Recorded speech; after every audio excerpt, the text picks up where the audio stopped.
Here we go. We are live. It's like when I said that thing. Oh, we're live. We are live and we are alive. You know what I'm talking about. Hello, everyone. It's Dylan from Yugioh Everything, and welcome back to another Talkin' Yu-Gi-Oh! Crazy 8's. This is episode 52, Hostile Takeover, and you are watching another episode of the Crazy 8's podcast. We don't have a full crew today. Unfortunately, Drudger is not with us, but I do want to give a shout out to everyone that's here. Pete, Nick T, and Cal. How you boys doing tonight? Fantastic. Doing pretty well. How you doing? Hope Dredge is doing all right. Yes, Dredge is, as far as I know, Dredge is fine. He's just taking the night off. I want to say this is the first time I am live since actually the channel passed 100,000 subscribers. Woo! So I do thank you. Yeah! All right, thank you. Appreciate it. But I do want to thank all of you guys live. Obviously, I did a video on it Sunday, so I'm not going to spend too much time on it, but it is truly a massive milestone and achievement that I never really thought that the channel would reach. So to all of you guys that helped make that dream a reality, from the bottom of my hearts, thank you so much. Also, I know a couple of people were asking if I was going to be doing a watch-along for this episode. I had committed to do it through Season 1. Unfortunately, last few days I've been out of state. I was in Pennsylvania for a different thing going on. So, personal business. So I wasn't able to react. But also, I was only going to react through the end of Season 1. I know there was confusion because a few people said that 52 is included in Season 1. Definitely not. But it did not feel like this episode was... I don't think so. This felt like the start of a brand new season. In every single way. In every single way. Now, and even if the DVD, box set says 52 is part of Arc 4, that's weird. It didn't feel like it was part of Arc 4. It'd be one thing if it was recapping, and that's why I thought this episode was going to be a recap. My lord, this episode was not a recap. We have a crazy amount to get to. And I did do my due diligence and ask on Saturday in my Discord if the opening was shown. It was not, so no reaction to the opening. We did react to the ending a few days ago. That video will be up on Sunday when the opening reaction goes up as well. So stay tuned for that. But we have seen the ending. We will talk about the ending. And we've heard the opening. Obviously, it was used as an insert song, but without the visuals, there's still a lot left to be desired there. So that'll be super exciting. A couple of big announcements. Going forward, these streams will be public. For a very long time, I had been making these live streams unlisted. I decided when the season ended and we switched to a new season, I was going to go back to doing what I did for Vrains, what I did for most of 7's, where when the stream ends, it's going to stay public, so you'll see it in your sub feed. It's much easier to find on the channel that way. You don't need to go into the Crazy 8's playlist. And again, all the other podcast episodes are in that Crazy 8's playlist, but just want to let you guys know going forward, in case you missed this, it will be a public video and a public VOD. So that's one piece of news. Another piece of really, really exciting news is that going forward, this podcast will be available on Spotify, Amazon Music, Apple Podcasts, and a lot of other locations that you get your podcast from. In fact, I've got some links in the description in case you want to check them out. And that's for people that maybe want to listen back, that don't want to have YouTube on, that maybe are used to Spotify or Amazon Music, whatever it may be. That was all set up by Dak for the win, a great friend and a great mod of the channel. Dak! And not only, pay that man. Yes, and not only going forward will all of the episodes be on those streaming platforms, but all of the previous episodes through 7's are on those platforms. So you can watch every episode we did of 7's Up and every episode we've done so far for Crazy 8. So huge thank you to Dak. Very exciting thing for this podcast and for this production going forward in case you want to listen to this in an audio format after the fact. So, or you want to go back and listen to them for whatever reason, you no longer need to do it on the YouTube channel. Another announcement, sorry, I know I got a lot of announcements.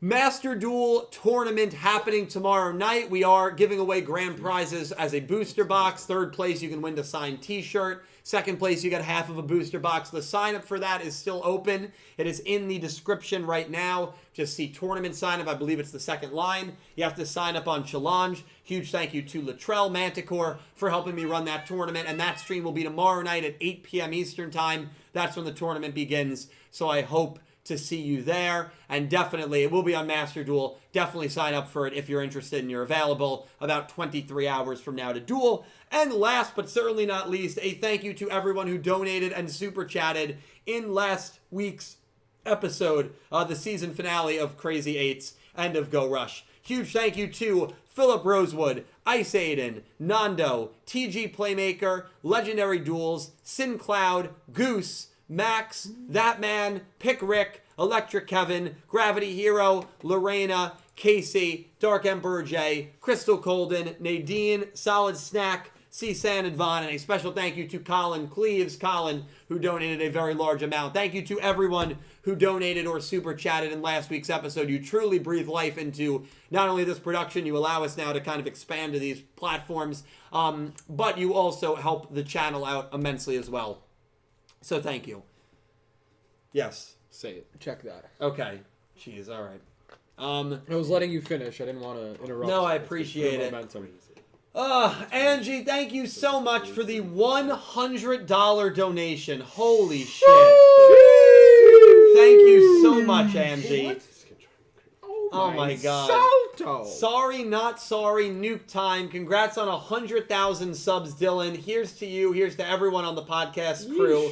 Well, does that mean I'm complimenting myself too? It does, but you know what? That's In okay. a way. But I love you guys lots. Miss you, kinda. See you soon. Angie, holy shoot. Thank you so much. I appreciate you greatly. You're a great friend of ours. Insane. And That is that awesome. is a huge, huge donation. So Angie, from the bottom of my heart, thank you. What a way to kick off the second and probably final season, which is crazy to say, Yeah. of Yu-Gi-Oh! Go Of the Rush podcast. and of talking Yu-Gi-Oh! Crazy 8's. It's crazy. So, quick little sidetrack here. From Sunday till now, I didn't do any live streaming. I didn't really record any videos besides the thank you video. And my throat was completely fine. No throat issues, no pain at all. Just doing this intro, I already feel like pain in my throat. Yeah, your future looks good. Yeah. So I'm very much. ENT yet? I have a second opinion on the 24th of April. So Damn, they couldn't Yeah. do it before then? no, Your voice might be completely gone by then. no, it won't be gone. I It's hope just so. Here's to hoping. there's obviously an issue with long COVID, and I got to figure it out. Or I got those things on my nodules, which hopefully that's what it is, because that's surgery. Boom, boom, boom. You want You're surgery? willing to go I want an answer. That's I fair. respect that. I Yeah, respect I mean, that. you know, That I so, get. But either way, crazy. So Oh, my wait. throat's in a little bit of pain, but we'll take through it. Cal and I are taking over. Yeah, it's over. The channel's done. I've So it's told you over many for us. times, you can literally tell me what you need me Yeah. to say, and I will be the Yes, voice. send a script, record the audio, send it back to you. You can edit it. Yeah. I'll let you do all the hard work. I know. Yeah, I'll do I'm the here just as So you'll as let the me good- do all the work that I hate doing. the right. most. Yeah, and, that's I'll, exactly- and I'll be and Cal and I will be the good That's looking what voice sucks. talent. Talking You know, and doing and recording is You what better I get love really the most. good at Yeah, editing. you can put my And, face on it because too. because I know it hurts you, it makes it even better. Oh, good. That's a win-win. It's a win-win for them. I'm happy to hear that. It's a win-win But for you. anyway, listen, Angie, thank you so much. Guys, thank you. You guys are amazing. That is going to wrap this up. Listen, I want to just say thank you to everyone who tuned in tonight. Last I'm one. kidding. Well, actually, Colin said he could retire now at 100K. I mean, that's No, it. That's what we no. also came to announce. You know, it's funny This is because it. I'm sitting there and I'm so happy and like I'm genuinely so grateful and I'm like, man, I got to find something else to motivate me because that was a big motivator for, you know, when I hit 80, 90,000. And luckily there's a channel that I know of. It was gone for so long. No, it never left. It never left the back of my mind. And we got to track down this channel in terms of view. But yeah, I'll tell you more about that in a little bit when it happens. Well, now you're on the same level of triple digits. Correct. So like, the end is near almost. Yeah. So, like you Yeah. can, you're inevitable. That's Yeah. what it kind Oh, of I am feels inevitable, like. Yeah, and that's I've what been it feels inevitable like. for a while. Very exciting. So anyway, guys, videos are here to stay. Great times. That being said, we got a new season on the horizon. We got some new massive developments. I was someone. I guess I'll just kind of start giving my thoughts real Yeah, quick. yeah, do it. You want to You've been start? gone. At the end of season 1 and during Crazy 8, I said that I did not think they were going to talk about the war at all. I said they were not going to focus on the war. It was going to be a backdrop. It was going to be a very minor thing. Seems like that was the case. We see the designs of, I guess, the group or the aliens that Velgears has been warring with for hundreds, if not thousands of years. We don't learn anything about the why. We don't learn anything about the who. Besides like very minor details like what they look like and how they act and how Rush Duels ended the war. So like there were a lot of big questions that are still unanswered about the war that I don't think we're ever going to get. And I felt that way after 51. I felt like finishing the war and resolving the war in a peaceful manner through Rush Duels was going to be in the background of this story, which is funny because we all thought that was going to be like the end game. We all thought that was going to be a massive thing here. How did they end it? Well, it's a very minor point in this story, so far at least, which is kind of crazy. And Season 2 takes us back to Earth, where we have seen a complete hostile and forceful and terrifying takeover of Matsuba Town by MIK. Now, MIK has rebranded. I forget what they called themselves. I know the K stood for citizens, right? Yes. But I forget what the actual rebranding acronym was. But we learned that the Phaser brothers are these two leaders of MIK, which, by the way, the older brother, Ryogu, I don't remember his name exactly, but the older Phaser brother. No, you're talking about their surname. It's Phaser and Tremolo. Phaser. Yeah, Phaser. Ryogu's their last name. Oh, Ryogu's their last name. Yeah. It's just first because it's just how it's structured. Okay. Yeah. Oh, that's easy. I thought Phaser was their last name No. for some reason. Okay. It's Phaser and Tremolo. Yeah. Okay, well, that's easy then because their last Aura name. said the old acronym is Monitoring Interstellar Criminals, but with a K. Right. So there you go. And now it's, Monitoring Interstellar Citizens? I guess that's what No, they it's changed it something. to. It's the citizen part is a different acronym. I forget what it is though. I thought Citizens was just spelled with a K. It is. It is in this case, but it's also the MIK is something else. Oh, okay. So that being said, Matsuba Impeccable Citizens. Matsuba Impeccable Citizen, which obviously is referring to how there's no more aliens and Right, no they're more all stand-up people that people who are are associating with aliens. sympathizing, alien sympathizers, I guess. I obviously I don't know how much we're going to talk about like reflections, but like because that's kind of a little bit serious, but like it definitely Certainly there. It's there. certainly there. There's definitely historical events that have happened, sadly, very sadly, in the real world where the four of us were watching. We were like, this feels very like, it's interesting because the whole tone of this episode and the whole tone of the start of this season felt very different than what we've seen so far for most of Yu-Gi-Oh! Go Rush. Now, the comedy was there at times, right? Yugioh trying to reach out to Yuhi. That felt very much like the comedy that we've seen. But even what's gone on with Yuhi, which we'll talk about in a little bit in depth, the opening sequence of Yuga taking on Phaser on the roof of the Matsuba Town building was, really, really scary. And then, like, the Blair Witch-esque video cassette of, like, the found film-like style where they're showing the duel through, like, really bad, like, quality tape. And obviously we're going to see this duel play out in the next episode, which is really, really cool. Was definitely a different tone than we've seen and then I was expecting for sure, especially at the start of an arc, where the start of an arc is usually very fun. It's usually not that serious. To throw it in like this, where you see, people that we've been with, like Manya, like Kawhi Tell, just getting arrested and thrown underground, and now like these people have to live, in secrecy, like sealed away from the outside world, was not the route that I thought we were going to just kick this season off with. And Yugioh goes from fighting an intergalactic war to now being thrown into the middle of this battle. So even the creepy beginning with all of the MIK agents posing as UTS and like all their eyes were closed, and I remember we were watching literally like an hour ago, and in the middle of it I'm like, something feels off about this. This does not feel right. And then like they obviously unmask, and even the bodysuits flying in the air was like creepy. And then we also heard the ending, which was a much more sad and melancholy ending than we've ever gotten in Rush Yu-Gi-Oh! It's beautiful. It is beautiful, and that's how these episodes are going to end, probably through the rest of the show.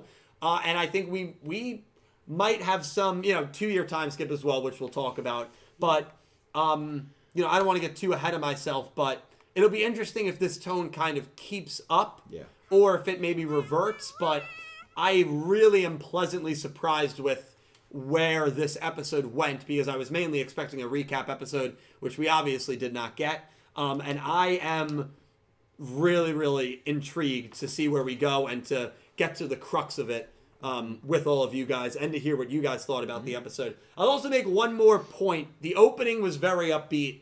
The ending was very melancholy. And the tone of the episode, I felt, matched the ending more than it matched the opening. Oh, yeah. Now, Bradio is known for Death Parade, which is Flyers, which is one of the most upbeat openings ever that you can listen to. The Death Parade anime itself, not a fun, upbeat anime at all. Now, I'm not comparing this season to what, Death Parade was or anything like that, but I think it's interesting. Bradio has done an upbeat opening before for a storyline that really was not fun or happy or anything. So I thought that was interesting, but I'm not going to look too deep into that. Just an interesting comparison based on the tone of that opening and the tone of the episode. Reminded me a little bit of Death Parade. Nick T, we'll start with you. Okay, interesting. Your thoughts here to kick off the new season. I loved it. I really liked... Well, and just right off the bat, was surprised and enjoyed the tonal change. Yeah. I feel like the 2-year time skip and the events, like, it just, like, all...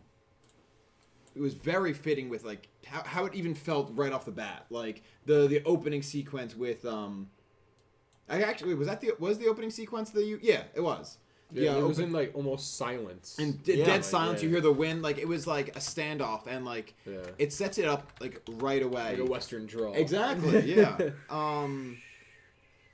I just, like, I really appreciate that, like, just as our twins, sort of aged up, 2 years, a lot's changed, so is the tone of the show. Mm-hmm.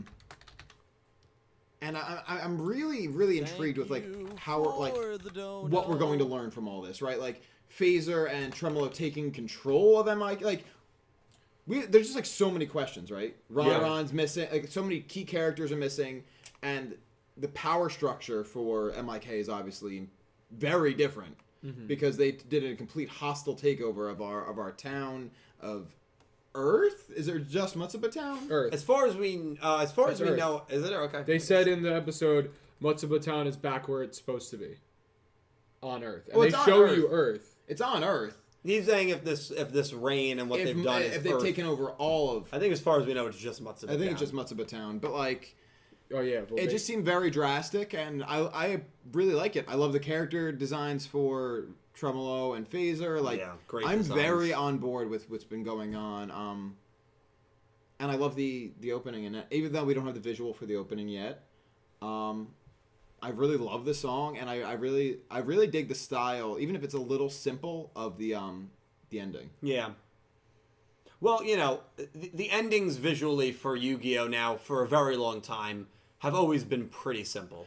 Fair, but Yeah. like at least the past 3 we've gotten have been like actually animated. Yeah. Like this one is not. It's just the drawings panned up, upward. Yeah.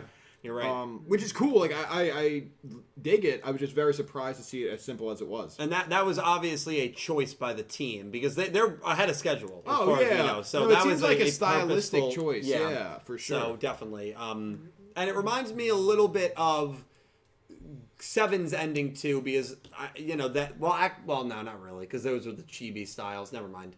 I'm just thinking of the Rush Duel robot on the moon, but I think that's the only outer space style that we got in that ending. The ending of Sea of Sevens ending too. But yeah, we'll talk more about Yuhi and the characters in a little bit. Cal, what were your thoughts on the episode? I liked it a lot, and I think I saw, I think it might have been Colin that said it in the chat, but it really was like tonal whiplash. Yeah. Like, you went from this, like, very upbeat, like, felt like action-packed type of show into this somber, dark, like, I think I said it when we watched the episode, like, immediately, I was like, this is like a Vrains vibe to it now. It did. Because it was so silent, they're just, like, staring at each other, looking, like, even when they say, like, go rush to start the duel, it's like, go rush. Yeah. Like, it's not, like, any upbeat, like, happy, like, let's go, like, let's rush duel. It's not that at all. No. Which I think was really cool. It was a really cool switch up. And honestly, it's Yuhi mirrors that. Yeah. In the same way in the show, where he goes from that upbeat to, like, no, I don't want to talk to you, get out of my face. Mm-hmm. But, like, and I think, again, with the takeover and everything, I think Pete said it feels like a different show. Like, Yeah. It's like a new show with the same characters is what it feels like. But aged up. Yeah, aged up a couple Yeah. years. I don't know. I liked it a lot, and I think it's a very interesting like change of pace. Definitely. And I'm wondering the same as you, like, is it going to be like this the whole way? Is there going to be a quick switch back after a few episodes or something like that? But overall, I liked it a lot. Also, we got the 2-year time skip at the end of 7's. I don't think it's a coincidence that they also went with a 2-year time skip here between seasons and Go Rush. Parallels between those shows are very uncanny at this point. Pete, your thoughts on 52? Did you like it? Were you surprised? I mean, what were your thoughts? Yeah, I really enjoyed the episode. I said Tonal Whiplash is actually a perfect way to describe I like it. that. Now, will that tone stay? Probably not. But for this episode, it felt like as our characters aged, we grew up a little bit in terms of our tone, a little bit of our storytelling, a little bit of the serious kind of tones they had in terms of like what they were visually representing. I mean, that was some serious stuff there. And as you hinted, you could definitely make historical connections there. So that was pretty shocking. I was very surprised to see Yugioh, or that guy, Gaiku, back as soon as he was. And in the thick of it. Yeah, it seems like he's totally going to get smacked next week. But, to have him come back, to have a very interesting angle that I don't think has ever happened in Yugioh, where we watch a duel from surveillance tape. Yeah. Feels purposeful, like somebody cut that and it was meant for Damamu to find. Oh yeah, absolutely. That didn't happen by accident. Yeah. But that is fascinating going forward. We could talk more about the implications of that. But for this episode, when they did the whole skins, when they were trying to trick them, it reminded me very much of what they did in the last show in 7's, where you had the ladybug girl. What was her name? Oh, yeah, Nana Hoshi. Yeah. She did a very similar thing as well when she kept pretending to be Yuga, and they kind of all had those similar skins. Yeah. So it kind of gives that freaky vibe as well. There's kind of like subconscious connection of us as the viewer of Rush over these two shows that you had there, which I thought was fairly interesting. And I just want to know, like, where have they been, Phaser and his brother, and like why now? Like, they clearly picked a very perfect timing. As soon as they knew Udius had left the planet and it was not coming back, now was the time to strike. I said right at the opening as well when we were watching it, like, the town looks different. So that was the first hint that I was like, all right, it's been a time skip. I figured it would be 2 years, and it was. But it looks like they've pumped some serious money. It doesn't look like this little simple rural town anymore. No. With a big, Goha tower that was under construction. Yeah. It looks like now everything has been built. Yeah. And the lighting, even from an aerial view, way better. More looks like a major city. Yep. And you see that, the issue that they're going to be combating, I think one of the kind of the things, a throwaway line, but I think could be a big deal, is like, for the people of Matsubatown, the regular people, everything they went through. I mean, they were lied to all of season 1 by Manya and all of them, of like, none of this is real. Aliens don't basically exist. So for them, it's easy to understand how they fell into this oppression, I guess, because for them it's not like nothing changed. Like, all right, these people, these government officials are here, but like they weren't aware of aliens to that degree, if at all, and they're not aware of what they're now going through.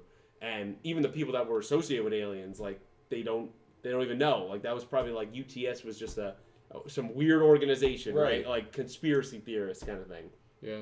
And so I'm interested to see now in season 2 as like a long running thing. Are we gonna reveal this more to the public?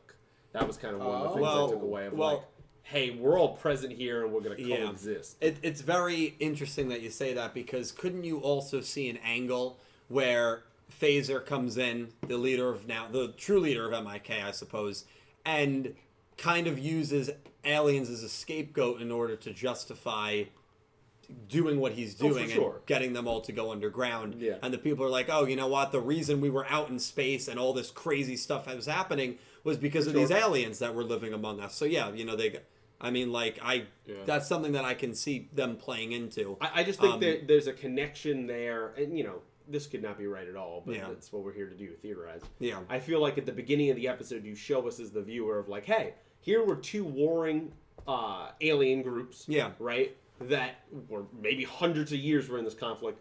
Rush duels and everything. Like, we talked this out. We ended the war. We brought this together. Mm-hmm. So you could show that people with immense differences can figure it out. Right. I think whatever maybe the human beings will be feeling at one point, it gives me hope by the end of this season we can get back to the point that the Valgyrians just got to, of like, we can coexist. Absolutely. And find, this thing through rush duels and all that Right. stuff. Yeah. I feel like that is very much the theme arc of where we're going. Absolutely. And that's why Yugioh wanted to rush duel, the older brother of MIK, because he just saw how Rush Duel was able to end a war that was going on for And he thinks thousands this of could- years, yeah. and he thinks this is what will end this war.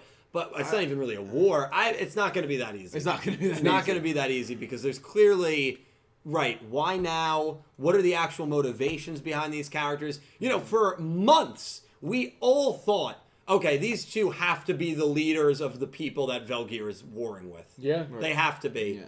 And they weren't. They're And the MIK people that Velgear, agents, they're MIK leaders. They're the commanders of MIK. 3 characters that were mentioned by Yugioh that were not shown at all, unless I missed them. Manabu, Neanderstar, and Ron. I don't think 3 former people that leadership. worked in MIK, and I do not believe when they were showing all the arrests, They didn't show them. they were not They have no shown idea at what all. they Which seems intentional. Definitely intentional. Probably just have them separate somewhere else, whether they've Yeah. relegated them to a different job or they are imprisoned as well, just somewhere separately. Yep. Yeah. That's interesting. Because the way MIK leadership, like Phaser, would look at it, right, is you failed. Like, Yeah. you let these aliens run amok. Like, you're And not unfit only for that, but duty. you worked with them. Yeah, you associated with And you, them. yeah. So, and also, where does the hatred of aliens come from? That'll also be, is it just, a superiority Yeah. thing, or? I mean, very true. Yeah. It's probably a bunch of things. Yeah, but because this guy seems, just from the few scenes we've seen, this guy seems like a bastard. I mean, he really does. Yeah. And they presented him in a really chilling way where, Yugioh was that, threatening character in a completely different way for the whole first season. Now, Yugioh's gone for a little bit here. Who knows when he'll come back? I'm sure he will come back. But he's gone for, the foreseeable future, at least, even if it's a short future. Where does that next threat come from?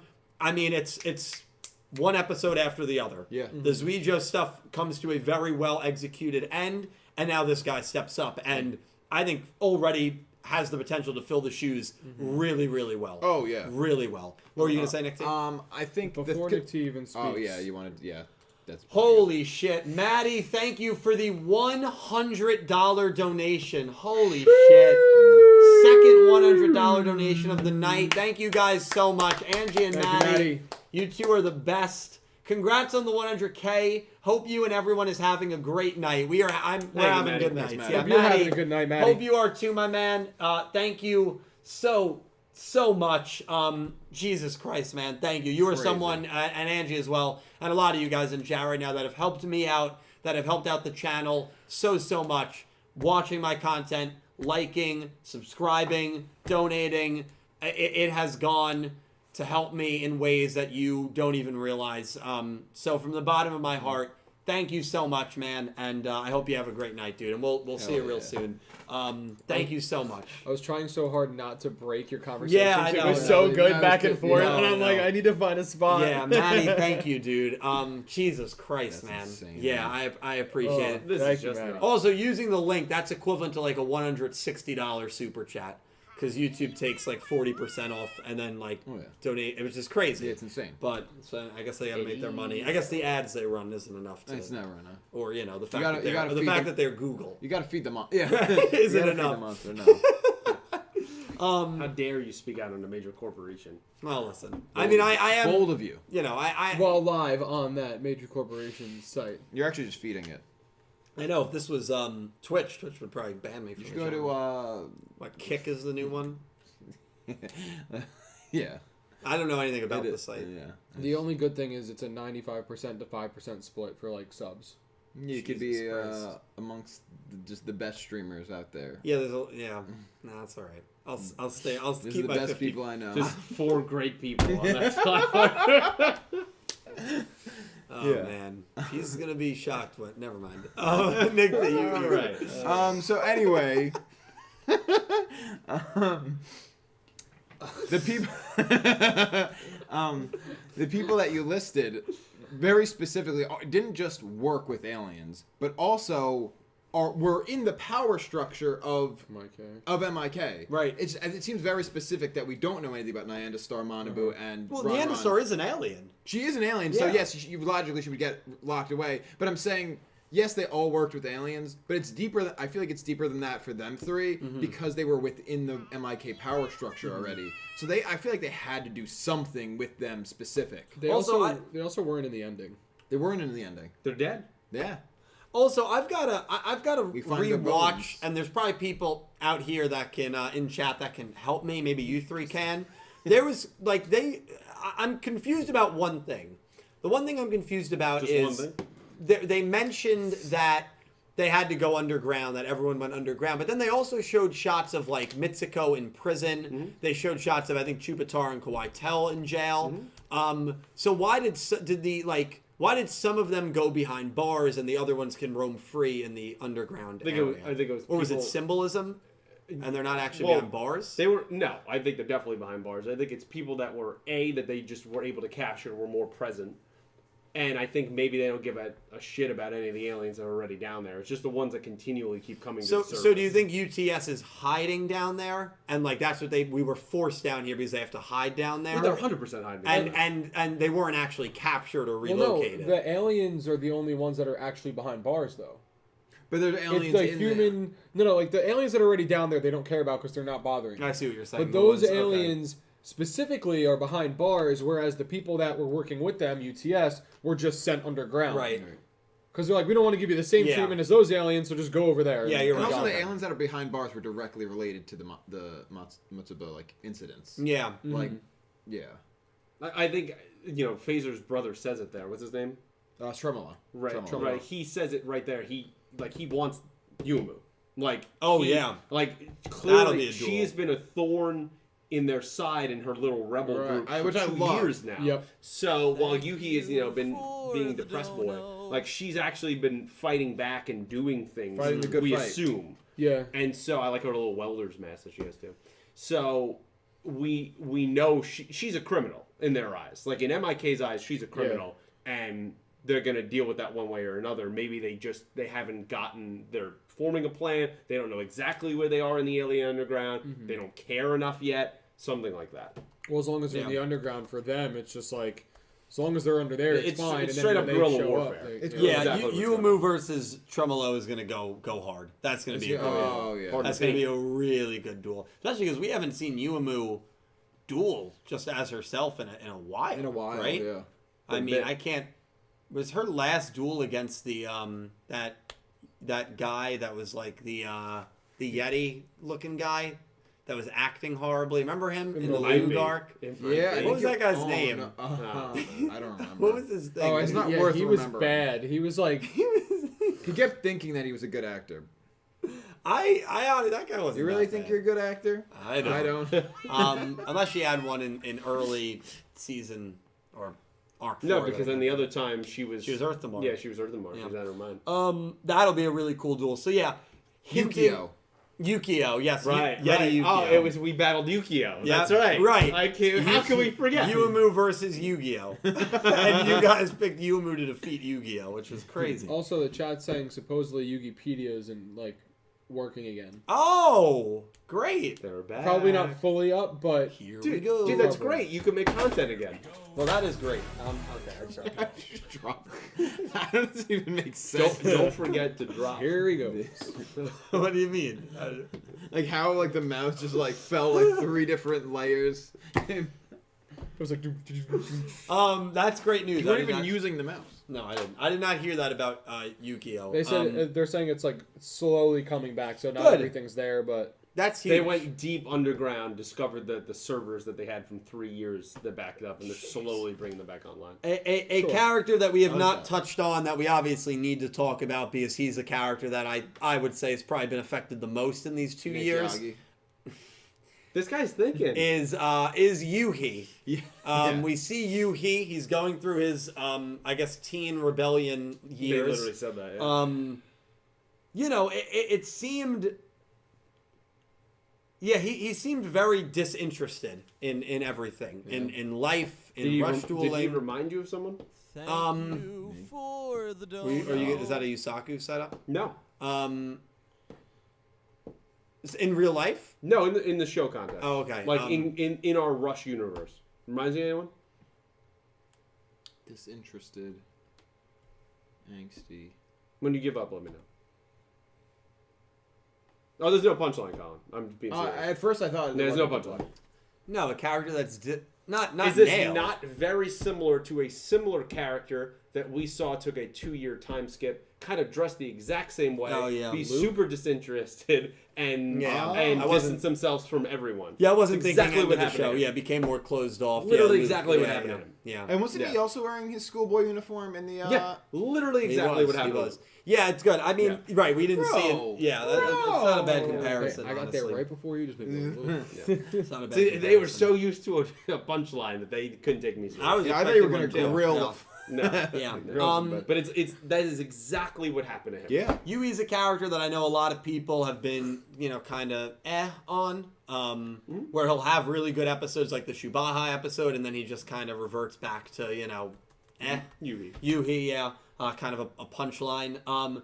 But this is an interesting turn with this character. We knew there was going to be a turn with this character as early as, as recently as December, or as late as December, with the silhouette. I know a few of us refer to him as Dark Yuhi or Evil Yuhi, which we're not getting that, but we are getting this closed off, negative, pessimistic Yuhi, where he may hold some, unwarranted anger towards Yugioh, who was his best friend for leaving him so quickly after the Yugioh duel. And then listen, you get back to Earth and immediately this stuff goes on where you get kicked out of your home, you're forced underground, your best friend's gone, you're always second fiddle to your older sister in MIK. So I get it. A turn like this has been brewing, and I think a lot of people are going to be able to relate to this, where you have a very optimistic and happy view of the world when you're young, when you're a kid. Mm-hmm. You grow up a little bit, you go through some things that you just at your age probably shouldn't go through. And then your view on the world becomes a lot more jaded and twisted because you kind of see the world for what it is. Yeah. Unfortunately, in a lot of instances, I mean, and I feel like that's exactly what Yuhi's going through. If you've been living in an oppressive society for the last 2 years, you've been forced out of your home, underground. You've lost almost all your friends have either been off planet or imprisoned. I mean, how would you feel? Your best friend's gone. Right. Everyone listens to your older sister because she's the one in charge. Your older sister's a better duelist than you. They're twins. You're right, twins. Yeah, I don't know. I also think they dealt with it in 2 very realistic ways. Right? I agree. Like Yuamu was like, "I'm not going to take this sitting down. I'm going to fight back."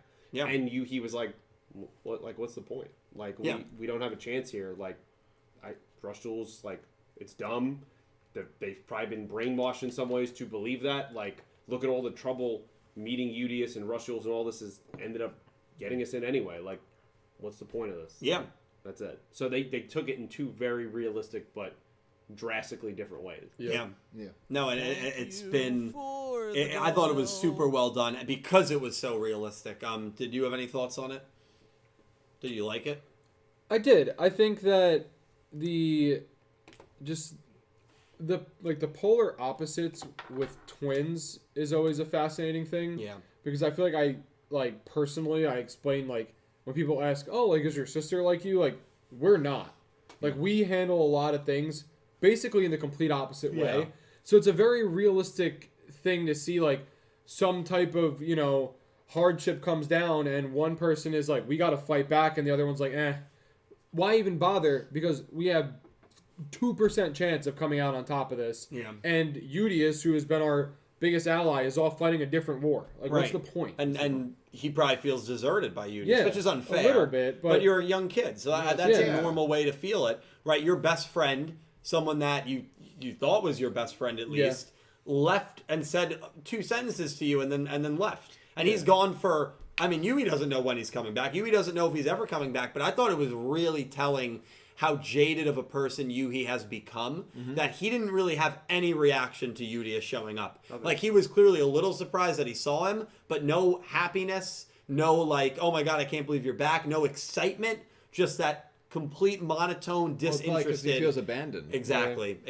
And that's I think it's something that is character needed a little bit. Yeah. And I think it's something that a lot of people will sadly be able to relate to. And I think that's not a bad thing for Yuhi's character and for Yuhi going forward. Mm-hmm. No, he's like, we don't need him to become like, Darth Yuhi. No. We just, I think the age up could help in terms of making his character a little more mature and just something that I take seriously. And I feel like Yuhi doesn't have a lot of moments to shine, and he is the punchline. Yeah, exactly. He's It always would be been the nice butt of the to joke. not have that and have some more character development. And when he's had his moments to shine, like that Shubaha episode, they can do very well with him. Mm-hmm. That was one of my favorite episodes of the fourth arc. But we gotta. It'll be interesting to see where he goes from here. But I'm excited for it. I think it's a good needed turn for him. Another line I loved is when they're on the train back to the underground after they rescued Yugioh, and Yugioh asks Yuumu, what's happened? Mm-hmm. And Yuumu starts, then at the end she just goes, what hasn't happened? Yeah. And so you can even see someone like Yuumu is like just telling you right there, like so much crap has happened since you've left. It is a very long time. And you're forced out of your home. All your friends are either arrested or also forced to the underground where you don't even know where they are. They're relocated. I mean, it's really horrible. I mean, it really is a terrible thing going on. And that already demonizes these brothers so much without them even needing to really say or do anything. And that's what I love, right? Show me, don't tell me. And this was an episode where they showed you what these brothers are capable of and the mindset of them. You could feel it in just the atmosphere. Yeah, even in that Yuga moment. Now, I believe Phaser used Yugioh Dragon, maximum.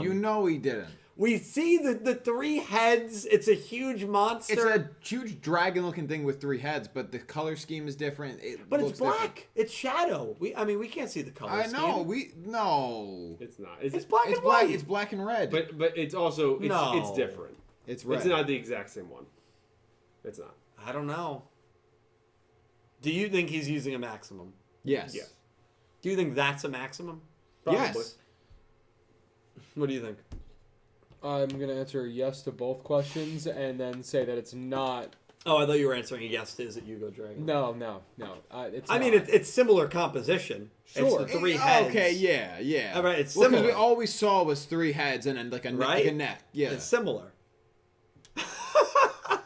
It's not Yugioh Dragon. You know it's not Yugioh Dragon. He would technically, whether it is or isn't, technically Yuga would have had that on him, right? If he had the aces. Because of when he transported, I guess. But it's not. It's not. He didn't lose it to him, and now it's being used again. It's not Yugioh Dragon. It's not. That's a nail card. It's not. Phaser's not using it. Let's talk about that for a little bit.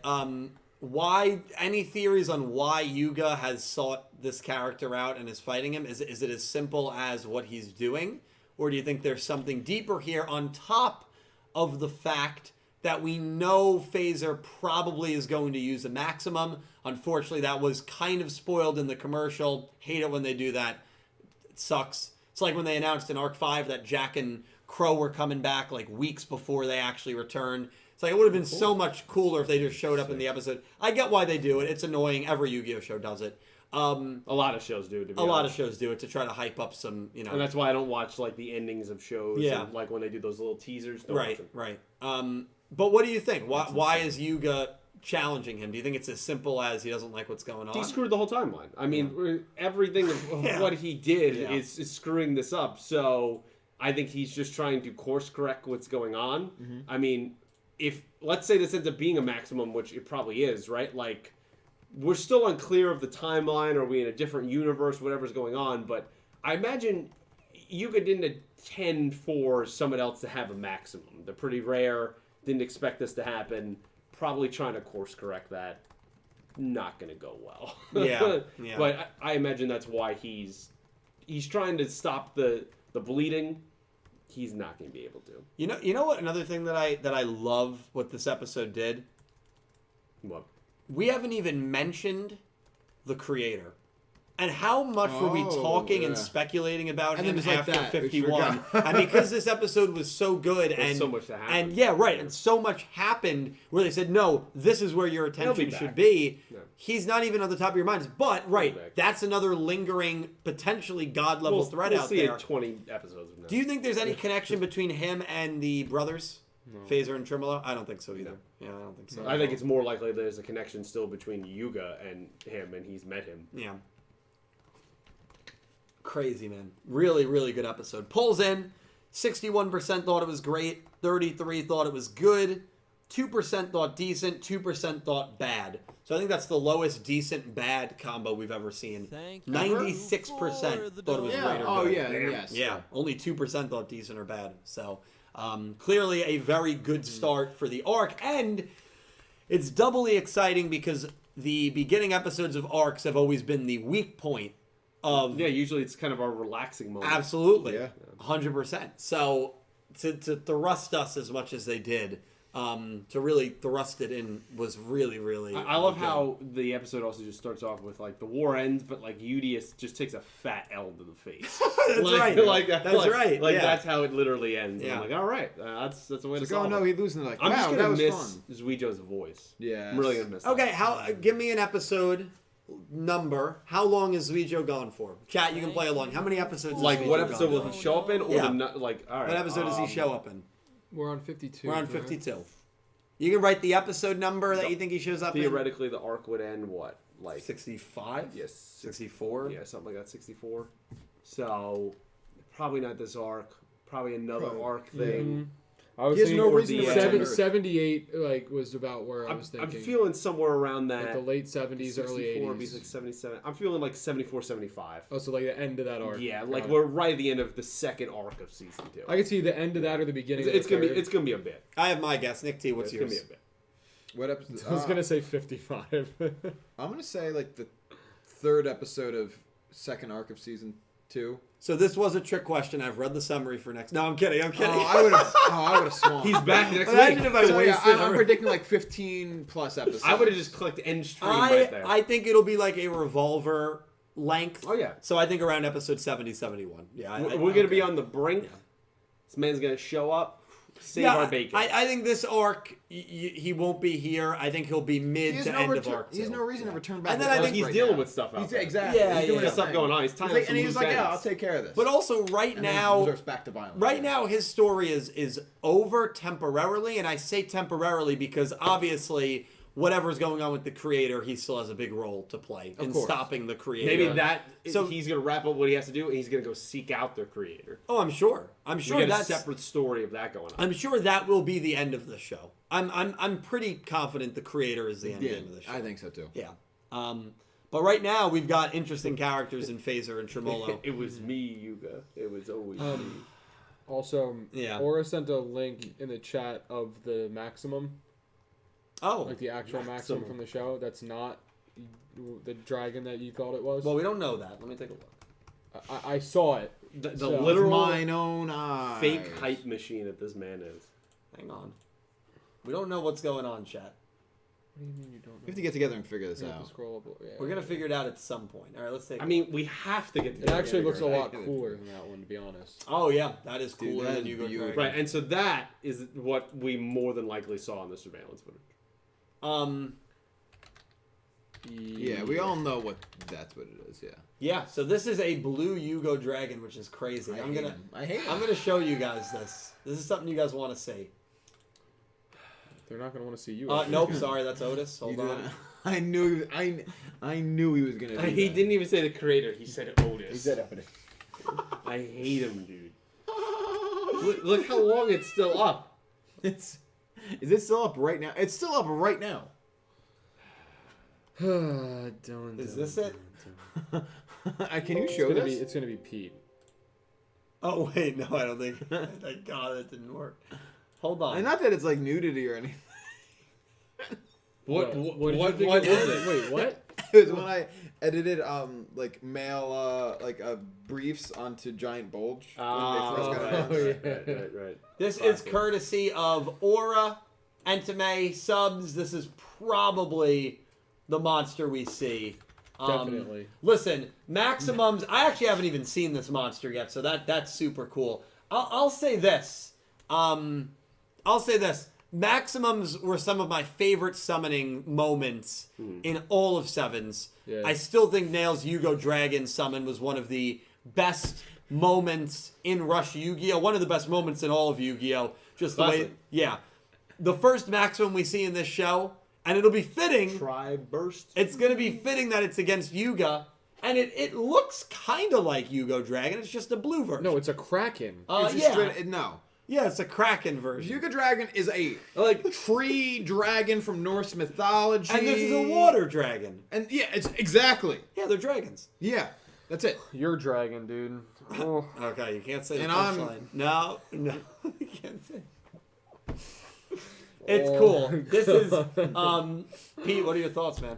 It looks awesome. It's not freaking Yugioh Dragon. No, Jesus. it's not. It is actually kind of freak because like obviously you get all these like dragon serpent heads, but like the middle is like straight up like a giant squid looking thing, and It's a Kraken. yeah, it is a kraken. It's just horrifying. Can you explain exactly what a Kraken is? It's a giant sea monster. Didn't you say your grandfather saw it when he was out in the ocean? Oh yeah, that's why I sing sea shanties all the time. Yeah, I actually think There once was a man.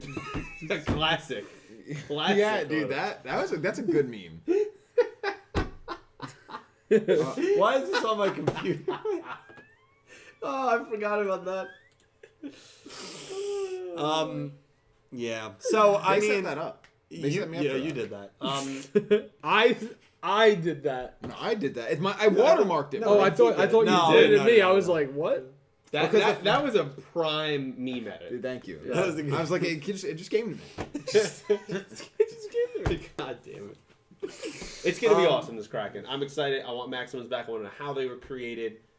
Is it different in this world timeline, wherever the hell we are? No, I'm excited. Or, I'm excited for this. Here's crack. a crazy thought. Just thought of this. Crack theory about Crack the theory, Kraken. right? Crack Just theory! Maximums take, in the last show, 3 ID cards to form the pieces, right? Got 3 cards there. Yeah. We specifically didn't tell us what happened with 3 characters. no. Ron, Manabu, Neanderstar, all their ID cards gone, made Phasers Maximum. Or what if it's their souls? Oh my god. Okay. I mean, I was here and you just went there. But I think... I love both options. I think that's what happened. I think those 3 lost their punishment for what they did for MIK is you no longer can duel anymore. I like they that took one. their ID cards, made a maximum. Yeah, that one's more realistic. Yeah. I love it.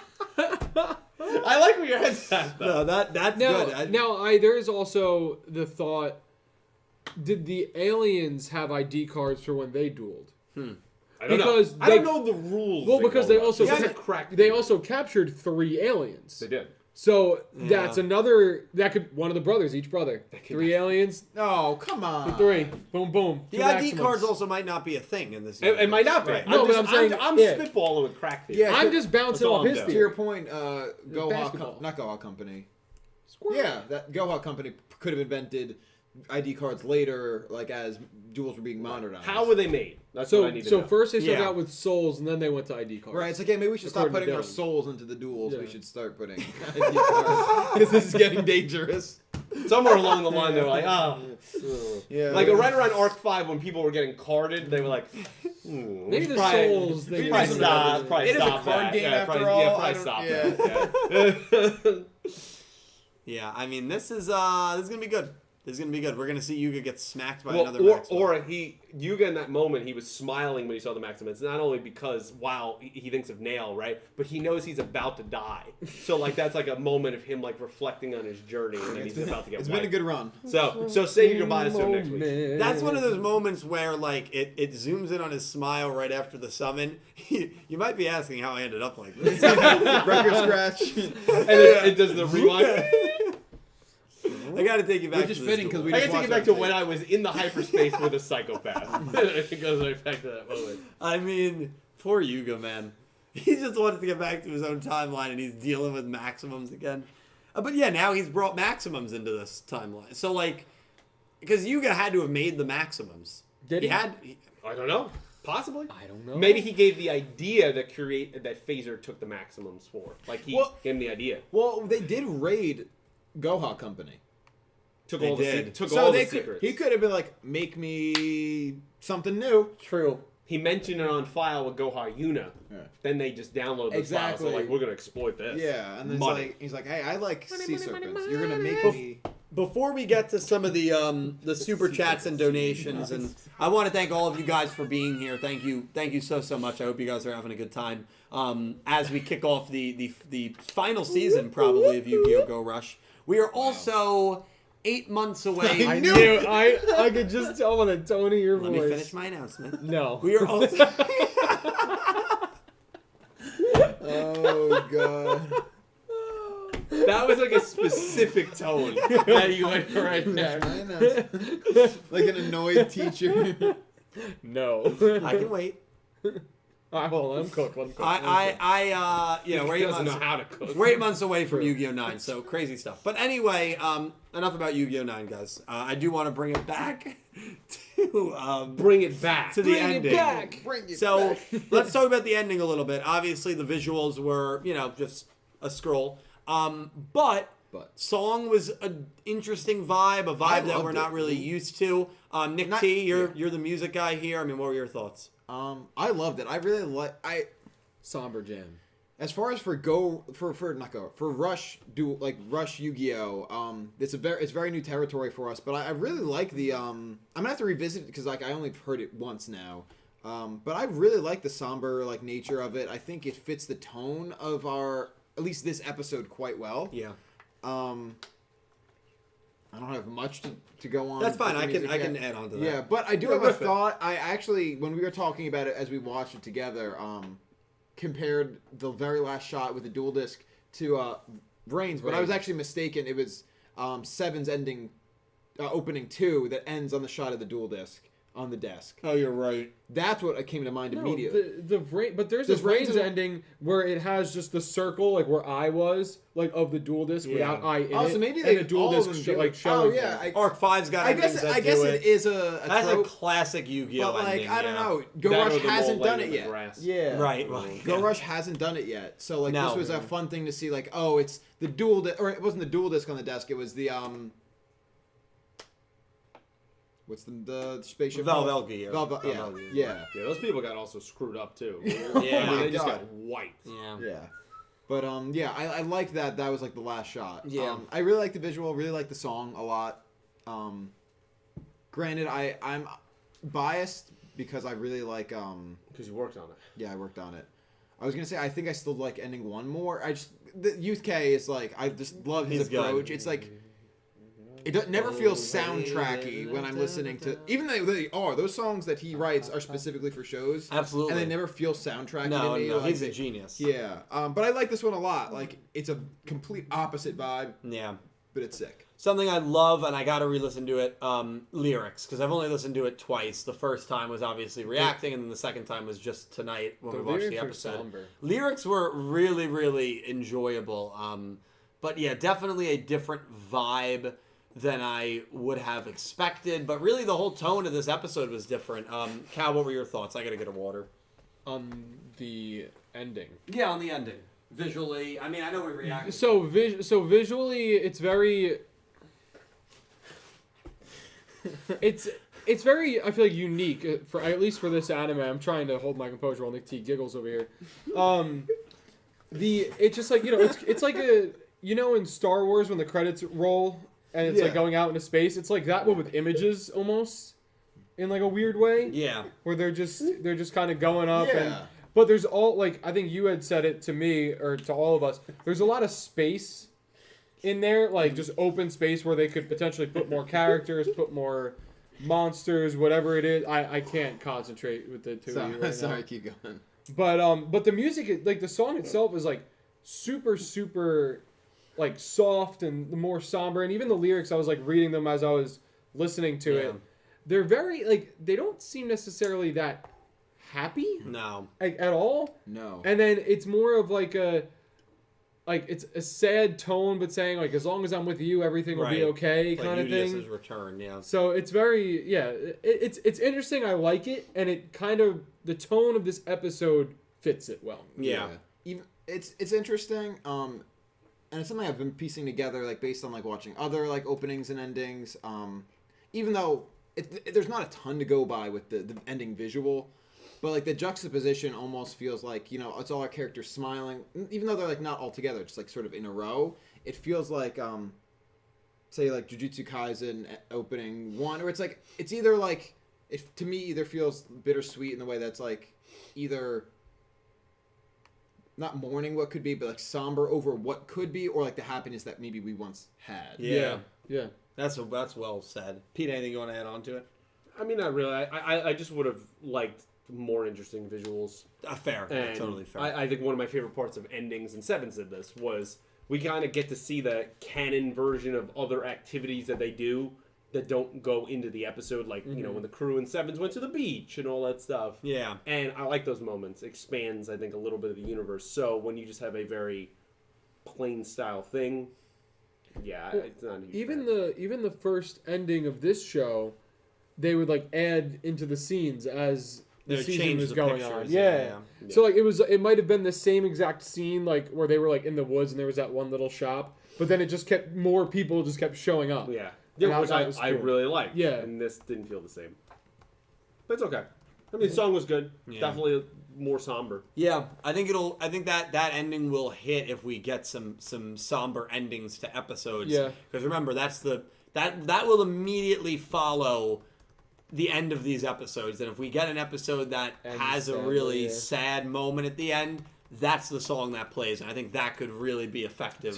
To me, the vibe of it reminded me of the Vrains ending, where they have all like it's almost like they're in like the cemetery with the Ignis, where it's like all the Ignis around. And it's just I there. Yeah, it's the final ending. Yeah, that it reminds me of that ending a lot. Like not the song, but like the visual, because instead of vertically, it scrolls horizontally. Yeah, it's almost the exact same way. Yeah, that's kind of what it like. No, how you're it 100% right. That had a cool change though, because when it got to I in the Ignis form, it switched to his human form, and then it showed Robope. There was a nice transition. But again, will this ending visually change as the story goes on? Most likely it will. Yeah, because they've been very Probably good just about add more characters to the line. Probably do that. Yeah. I always love when anime, you know, you always say about Death Parade, when like openings and endings do not match at all. Yep. And one of my favorite things in Jujutsu Kaisen is like, I love when I watch people's reactions to like the first arc.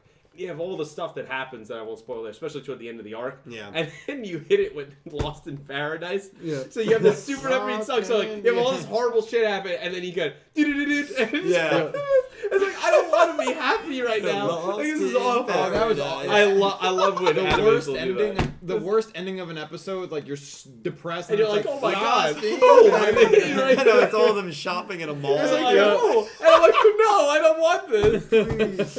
I love that. Oh, JJK's coming back soon, right? July 26th. Very exciting. I believe it is. So very exciting.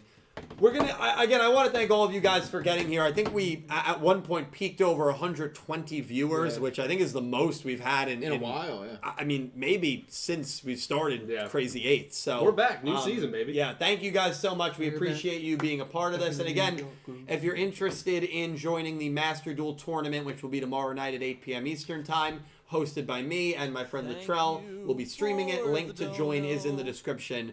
Booster box prizes. Right now we only have, I think, like 12, 13 people in. Gotta get to 16. Yeah, we got to 16. I mean, top 3 win prizes. It's single elimination until the semis. And then it's best of 3. So you got a chance. There's not a lot of people in here. It's a really good chance to win a booster box. Are you getting involved? I'm going to enter and clean up, bro. You going to get involved? Enter. You know, if I entered, it's probably easier for someone than not even dueling at all. I would lose myself. I think you should just. Oh, you can't fair, be worse actually. than Dylan. So you got to try your luck. You have a point. Last week I went Again, that's fluke. but I don't think so, because I've had a lot of weeks like that. Dak said we're at 16. I went 10-1. Oh, we're at 16. Perfect. Well, if we have any more than 16, then there will be a few people that get bye weeks. So we'll pick that out of That'd be interesting, yeah.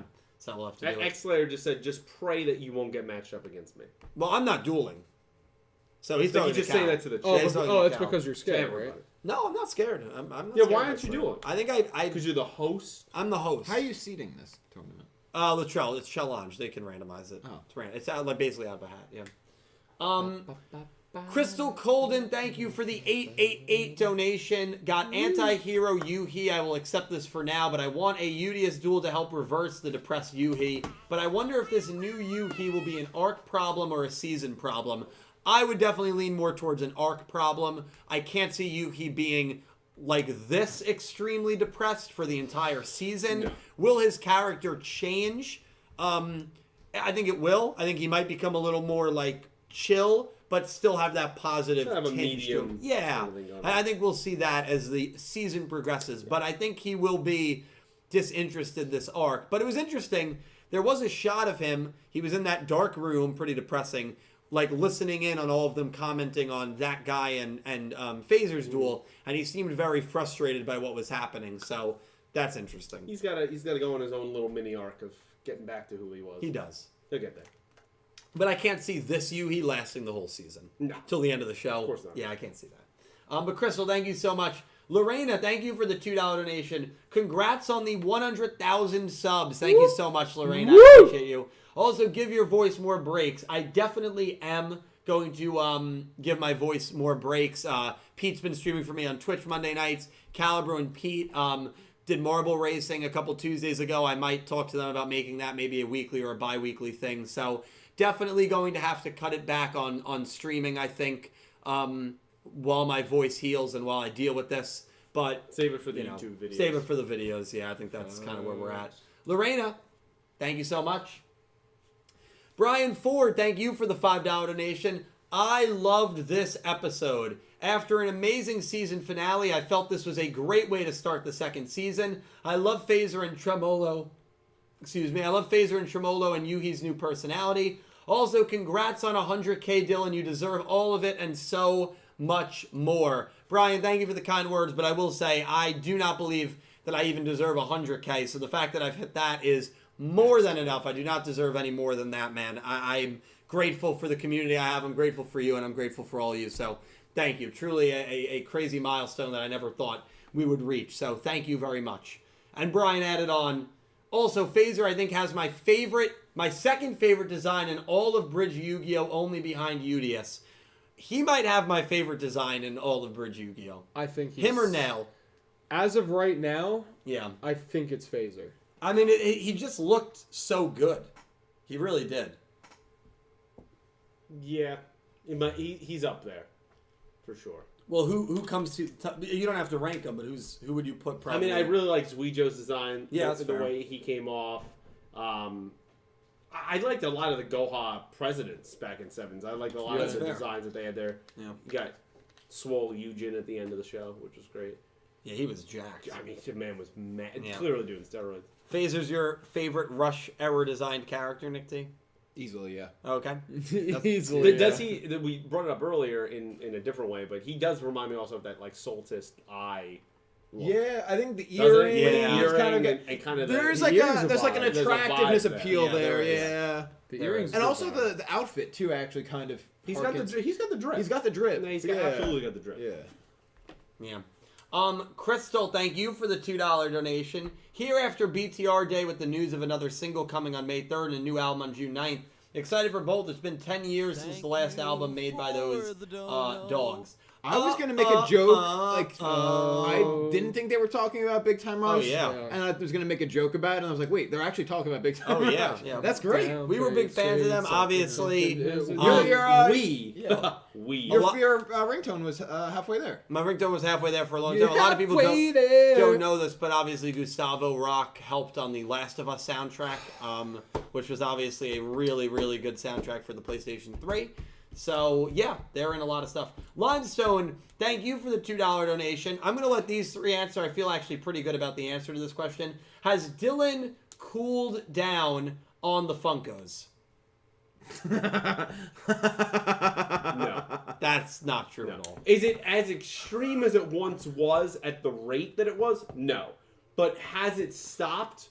Absolutely not. So it's But like I've bought 3 since the beginning of the year. no, if that's by- not true. It is, because It's the not true, JJK though. ones were It's made. not true though that you literally had Okay, that one. okay. Dylan, I was Okay. in Barnes and Noble. Oh. looking Yeah, you for also at had that one least trick 2. where you bought 2, then you bought 4. Okay, at I've probably one bought point. about 7 since the beginning of the year. It's the wall has grown. Put it this way, lot. it's cooled down, but that's Significantly. like saying you went from a 100-degree day to a 95-degree day. It's not as hot, Yeah. but it's Yeah, still so hot. significantly a little bit of a stretch. Yeah, and also like okay, yes, you ordered a ton of these in May, but since then, because of the way they arrived, It makes it look even it worse. looks worse. It looks bad. You got to admit, it Yeah, makes. you're just overall you're just a bad It's a- guy. Well, I mean, that's really what Are you comes agree down with to. him? Okay. that giggle is Yeah, that kind means of a an lot. only Cat answer you confirms need. it. You're That right. means a lot. Also, if at any point you want me to read You didn't links just do that, to right? save You your just, no problem. your voice, Yeah, why don't you go upstairs and yeah, he's refresh got an that? eyelash. All on right, there. yeah, I got an eyelash All on right, my lens. I'll read. Okay. Brian, Limestone, I appreciate you guys. It's gotten a lot better, I promise. It I'll has be back not. in 2 minutes. If it was easy to swing the camera around, I would. Yeah. So you could get like a full view of how All right, bad Chad. it is. Welcome to Yu-Gi-Oh! Nothing. Yeah, no, it hasn't cooled off much. And there's Ele- also more on the way. 11 Funko high on the from the lowest point to the tallest point, Yeah. and that's just the one wall. Yeah, then there's a whole bunch Yeah, there's over a on this whole wall bunch as over well. here. Yeah, the more of the giant ones are over Yeah. there. All right, thank you, Limestone. Solid Snack donated $2 and said, "Amazing episode. Love when shows do a time skip like this, and we get to see the characters be a little bit older. Yeah. Especially love what they're doing with Yuhi. I often felt like the only Yuhi fan during season 1, so I'm super excited to see his more rebellious phase." Solid Snack also said, I'm just going to continue this. "Not sure how to feel about the new villains this season, but really hope we get an interesting brotherly dynamic between them. Really hope we get a 2v2 duel between them and the Odo twins. Hope we can talk soon, Dill." Dylan, As he walks back down. He ain't Solid even Snack here. said he. Yeah. Yeah, well, we will. I do think it's gonna help Yuhi a lot. It's gonna be a good amount of character development for him, and I think getting to see a different side of him will definitely bring more Yuhi fans in general.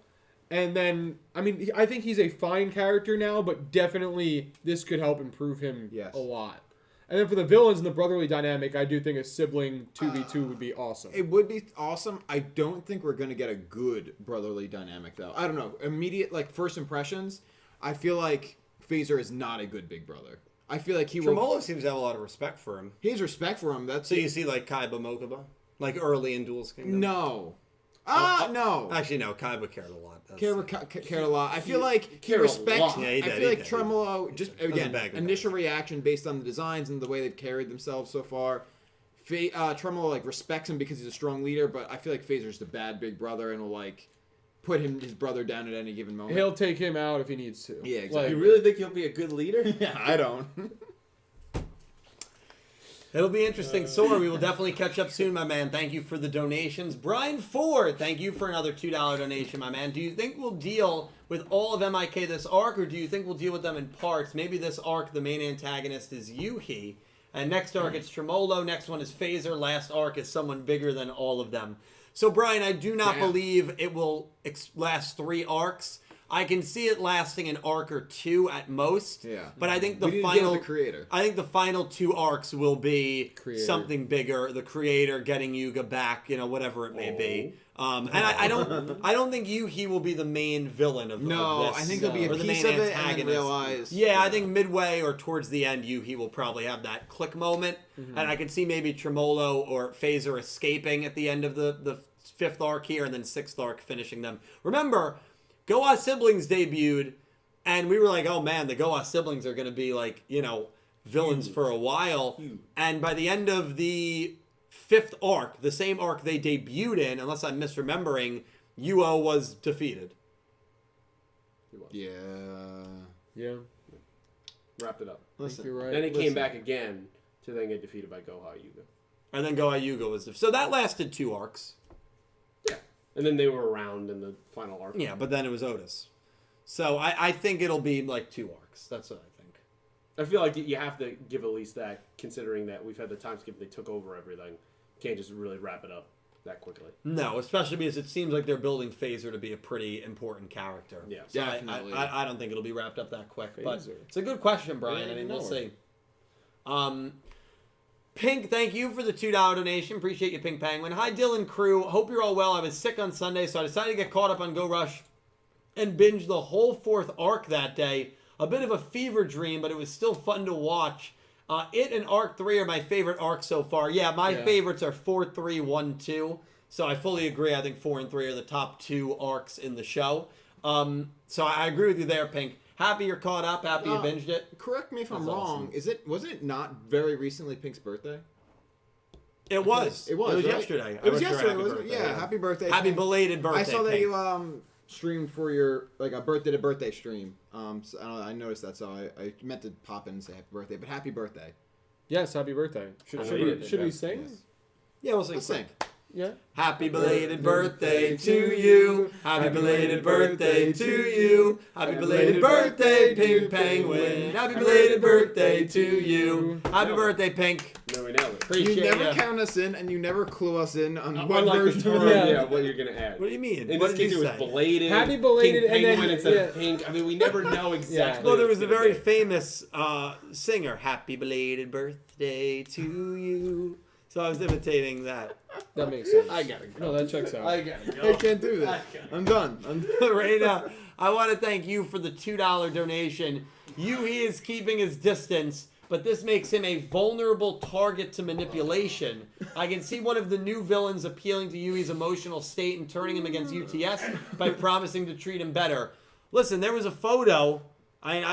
People yelled at me last week, but there was a photo Of what? of Yuhi and the brothers on the same. That was a silhouette of Yuhi on the same image together, and I always viewed that as, maybe they're all kind of working together. yeah. So that, Lorena, would not surprise me at all wouldn't if Yuhi somehow ends up on their side. Yeah, well, especially given how jaded he is right now. Right. Like, it Right. makes sense if you happen to be like, you know what, screw this. Like, screw what my sister's doing, what Udius being back. Like, Yeah. I'm going to join the cause, 100%. The cause. His arc is going to be fascinating. It really will be. Brian Ford, thank you for another $5 donation. While some things change, some things still stay the same. And one of the things that will never change is Yuga jobbing to the arc villain. It's so true. It is so unfortunate. We are going to make our picks next. Yeah. So we're not going to do that just Oh now. my God. He's hurting. You want to read some super chats? He is hurting for a I win. guess so. Don't worry, we're going to make our picks. I think there's going to be a couple people here that pick Yuga to win. Yeah, maybe. All right, we got $6.66 from That Man Devil don't know. 666. Thanks, that man. That man said, "Congrats on the 100K subscriber milestone. I'd throw in 50, but it's not Midsummer." It's not Great Midsummer, movie. and that man was banned from donating anything big. Oh, I guess it was till the end of the season, so I guess technically that ban has been lifted. But that man, don't do anything crazy. Thank you so much for the very generous 666 Devil donation. I appreciate you, my friend, and thank you for the congratulations. Appreciate you being here. so much. Appreciate you being a part of the community. Thank you, that man. Thank you, That Man. We got Great $5 Australian from Electra Kevin. Thank you, Kev. And Kevin said, "They better not ruin Yuhi this arc, and I'm also worried and curious to see what they're going to do with Manabu, Ron, and Neanderstar." Yeah, I mean, those three were purposely left out as we kind of went over it. And Yuhi is going to go through a major character change. Will it be good? Will it be bad? Who really knows? Yeah, it could be, he could end up being almost the same character by the end of it. It's just, I think it's just a big transitional period in the middle that he's got. like a more mature version of his, but kind and yeah, exactly. I could see, speaking of what, I don't know, just like spitballing here, seeing Yuhi maybe join the other side, right? Join MIK, and then finding an imprisoned Manabu, Neanderstar, and Ron, and seeing and that flips what him. what they're enduring, really something like Starving.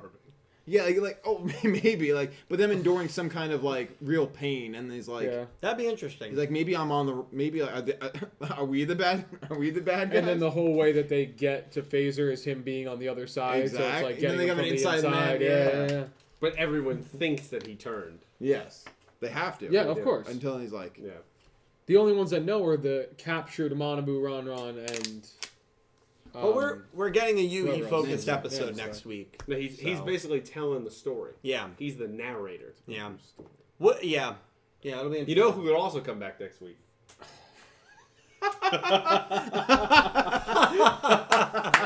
I mean, they might return next week. It might be part of Yuga's story. It's very possible. This could come back.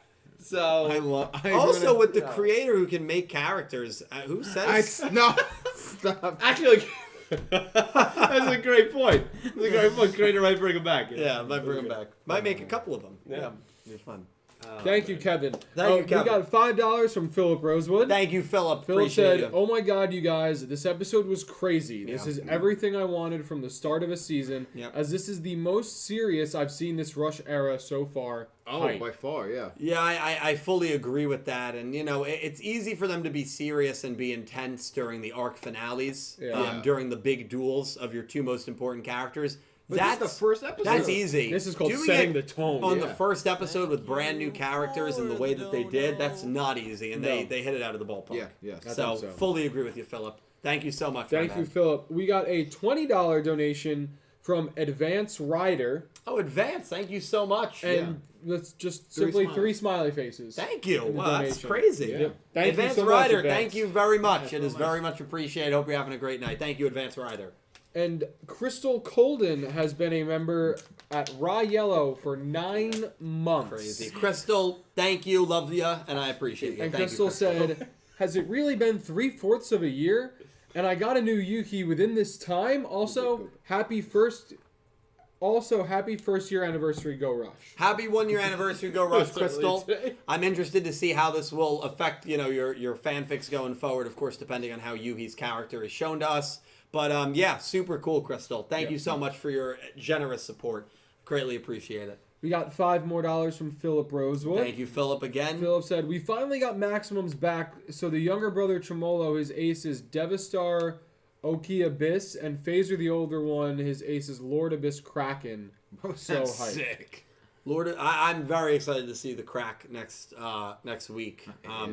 But I mean that summoning sequence is going to be crazy, and will Yuga be able to deal with that in his face next week? I No. don't think he will. No, be he's able to. getting white. Yeah. He's smiling because he knows the end is near. He Yeah. knows it's over. Yeah. Final curtain. Right. He's smiling because he's like, man, this is deja vu. I dealt with this against Nail, and He's looking at Aura, and Aura's looking right back at him. He's looking right back at him. looking right back at him right there as his life was going yeah, zero. all right, love it. Thank you, Chris. Thank you, Philip. Philip, thank you. We got $2 from Crystal Colden. Thank you, Crystal. My sighting was ignored for a Udius loss. Fine. No, Udius did lose. He lost to that random alien. Yeah.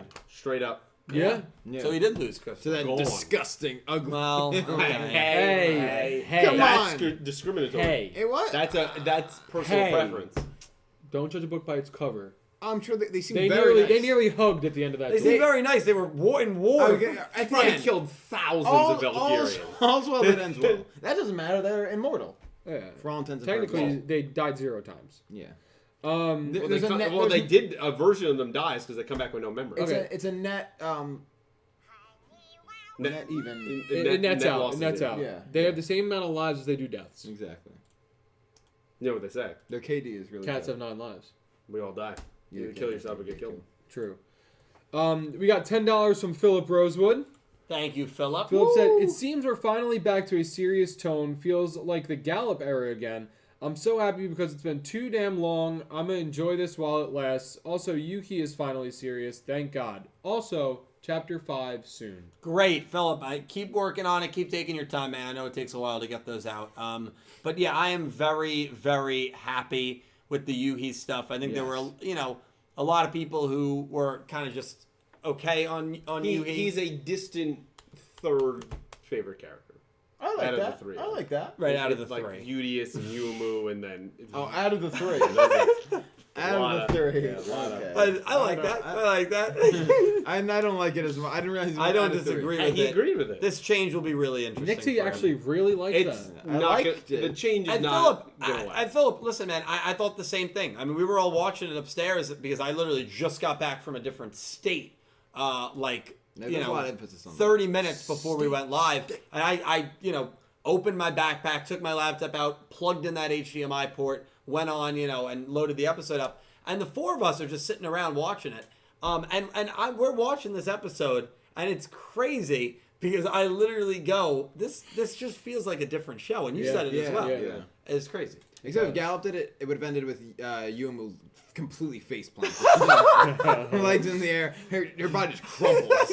When she's on like the roof and she's yelling down to Yugioh, they just grab her with one of those things and reel her in. And then smash. And the whole arc is about saving you. Yeah. That's actually, that's actually what it would have been. Crossroads.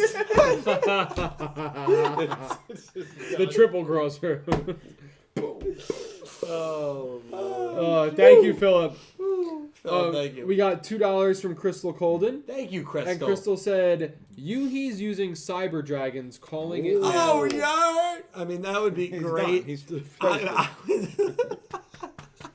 your voice on Thursday when you streamed was something like twisted. Like you're like, first of all, I didn't even understand because I guess I've never felt this way before. When you're like, I'm using my head voice. Yeah. I don't even know how you do that. Yeah. I have no idea. I know it. Like falsetto. Yeah. I have no idea how you did that. Like talking like up here. You and not, were like, you were yeah, broken. Like that was a broken I should man. not have streamed. Yeah. Should not have streamed. That was something. That was a bad decision. Yeah. I mean, you've made a lot of those. Yeah. Crystal, I would love it, and we'll see if you're right. I'd be very surprised, but I would love it. Holy shoot, Yes. I'd love it. We got $5 from Aguni. I think I'm pronouncing that right. Yeah, something's right. Thank you, Aguni. I Can you stop appreciate moving you. your name pops up over the words and I can't read it. Can you stop, please? I noticed that Yeah. from the screen. Bridge made many mecha references, but Go Rush is directly hitting the themes of one of Japan's Macross series based on 51 to 52 reveals about Velgear.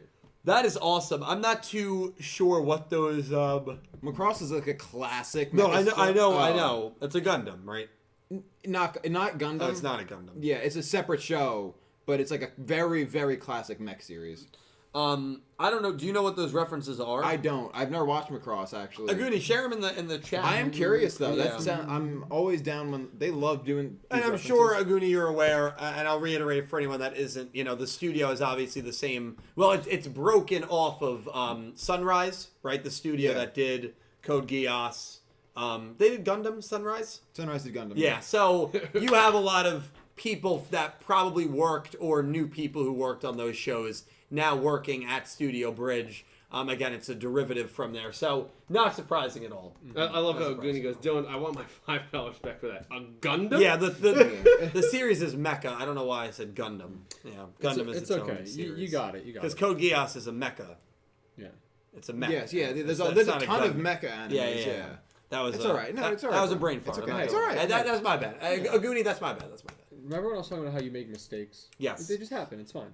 I make a lot of mistakes. Yeah, of course. We got $5 from Ice Aiden. Thank you, Ice, and thank you, Aguni. Appreciate it. Ice Aiden said, now this is a way to start a new season. I hope these new villains stay threatening for a while. I guess. Yeah. Yeah. Got you. Pete, your thoughts? Probably not. I They'll feel like Phaser for a yeah, while. they'll be around. Arc or two, definitely. Arc or two. Yeah, it's not just a phase. Well, this. Well, we say an arc or two, but if they're threatening for 2 arcs, then Yeah, we're but at like- the end of the show. Yeah, but I'm just saying. Well, no. not at the end of the show. We're halfway to being halfway to the end from this That point. was- You're that was like- halfway there. What are you talking That was about? like aggravated the way you said Nothing's that. gonna get Halfway, that'd be in the a way. quarter. Yeah, No. that's literally like you saying, yeah, it's a half of a half. Just say a quarter.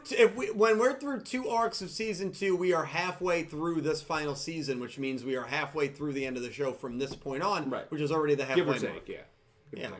you got it now. You're what you said is correct, but you said it in the most roundabout way, using the word halfway maybe 7 times. Hey, what he doesn't understand is that's the last time I'm ever shaking his hand. That was a goodbye. I spin. Do you know what he's done with that hand? Listen, I wouldn't touch that man if you paid me. listen. I'll say this. It's fair, actually. It's very fair. Oh man. Thank you, Ice. Thank you, Ice. I appreciate Gonna it. move on. I think they'll say threatening for a couple arcs for sure. I think so too. It's not, the tone's not gonna stay this dark. I hope it at least it lingers. It doesn't have to be Do you have full to let it darkness. I was thinking the but I same want to thing, let it. bro. I want to You let it have to linger. let it linger. It's not going to. It might. It's gonna return to what we're familiar with. Hey. I don't know. Hey. It's gonna return to what we're familiar with. It's gonna go right back here. You know what I mean? Oh man, I love it. You know, the power of that is fun. Yeah. Thank you, Ice. We got $5 from Max, and Max said, "He's so adorable. I love Dormammu. I would die for him. LOL. I hope he doesn't turn evil or dies. Gonna give me Roboppy PTSD." Oh, dude. I almost made a joke of that earlier, but I refrained myself. That I was saying, like, when you were like, yeah, one of the openings, like, the endings and frames was like the duelist. And I was like, yeah, and it's Roboppy's dead body. It's just in the back. Roboppy, gone. Yeah, Roboppy was gone.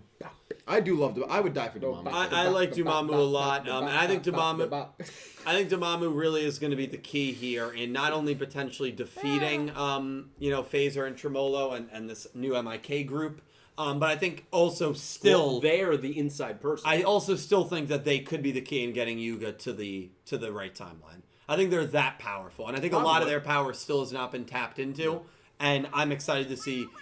But, like, does Dormammu have to leave the twins and go with Yuga in order to accomplish that? Yeah. Maybe. I also love that Dormammu and Yugioh both had similar thoughts, even though they didn't mean to. Yeah. Where Dormammu thought wooden swords were super interesting, and so they brought that down. Right. That's the exact gift that Yugioh also brought back for Yuhi. Yeah. So, like, I thought that was pretty funny. They didn't mean for that to happen, but then...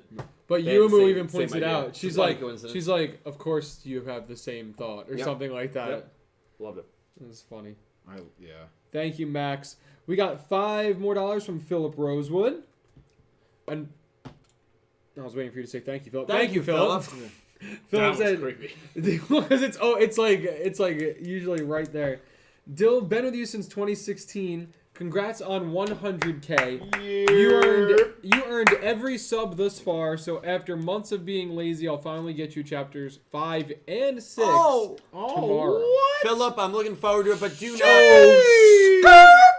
As a I content, wish you could do that. I can do it. No.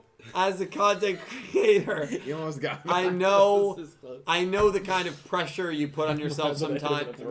I know the kind of pressure you put on yourself sometimes to get things out in a timely manner. I know I'm guilty of it. So don't worry about it, man. If it takes you a little longer than tomorrow, totally get Months, it. Trust me. years. I completely get it.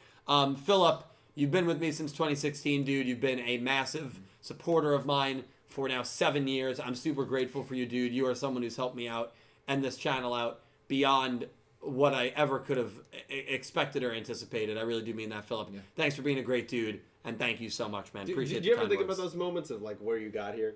Like you, summer 2016, sleeping all hours of the night. Yeah. Had a messed up schedule, waking up at 4 o'clock in the afternoon. Yeah. Sleeping on the basement floor. Yeah. Well, just starting this channel. Summer 16. Yeah, You I ever mean, think about that? Remember that phase you went through where you were just solely sleeping in the basement for whatever reason? It was a dark time. to be honest, I don't. I You remember are. sleeping in the living room. Just straight up sleeping There was in a the time basement. you were just sleeping in the Yeah, basement. just for no reason. Yeah, I've been sleeping down here lately. Yeah. You're right. Yeah. I remember that phrase. Yeah, you're right. And that was probably around the time that the channel was birthed. Yeah, I've been sleeping. July down here lately. 2016. What a time. Yeah. Because you Time to had be your, alive. You Yeah. had your comforter on the futon downstairs. Yes, yeah, and you're like, yeah, what's in? He's like, yeah, it's just No, you were like, yeah, I've just no been rhyme sleeping or down reason. here. And did you think that guy would get to where he is today? I mean, You know. no, I guess not. Think about We the didn't. peaks and valleys you've gone on in that journey. Yeah, two breakups. yeah. And moving in now with a friend and a girlfriend. Yeah. My own place. Just moving in general, yeah. Yeah, like it's The jump fests that have been hosted. the jump fest. all the events. I mean, there's people, all the guests. There's people that were at that jump fest at the first one. never see that again. That I'll never see again. Never that I see haven't again. spoken I don't even know to where they went in since- years. Yeah. I don't even remember some of their names. No, I'm kidding. That's not true. That's not You true. went a little far But people there. like that's the thing. I remember when Sevens was announced because I was the first Jump Festa party. Remember there were a couple people there that were like, "Oh, I'm not like watching this anymore." And you were pretty broken at first. I was pretty upset, but like they didn't watch it I had and to they take didn't the watch reins it. then. And you did a great job. You know, they just lost touch with me, and that's all right. It's been a hell of a ride. It has been a hell of a run. And to go Yeah. from videos of you just mostly Yeah, doing that's audio Yeah. to then being on camera, which Yeah. remember that was pretty rare early on. Yes, it was. And then to make that transition, now we're in all this live content, the Yeah. rebirth twice of your Twitch channel, Yeah. all the copyright that you've gone through. Yeah. I mean, like, it's been a hell of a ride. It's been a It roller has coaster. been. Yeah. The first timeline doing it, blowing up insanely, Yeah. over 1 million views. Yeah. The second timeline Kind of completely flip-flop, bombing. Yeah. Yeah. Like it's you've had those ups and downs. You've had those but, high like, highs, you've had those lows. Yeah, but like throughout the channel, there's always been you guys, Yeah, and community, and I'm so grateful for that. A somewhat recent ignited flame of motivation to Absolutely, yeah. there was, and I should say this: there was a person in my life who came into my life. They were very unfair to me. They were very unfair to my channel. They looked down on me because they had a lot more subscribers than me, and now the data, the L30s, show us that the channel's catching up to them in total views. Looking like more July 24. 24. Yep, 24. Kind of looking like And that. that'll be a party when that happens, when I do pass Huge their channel part. in total It's going to views. go right next to the plaque of 100K. And I am going to reach out to them, and I'm going to ask them if they need any advice in growing their channel, as they always reached out to me and asked me. So, listen, I'll say, Nick T, I'm happy you brought that up, man. Yeah, great job you brought that It's up. going to be a great time.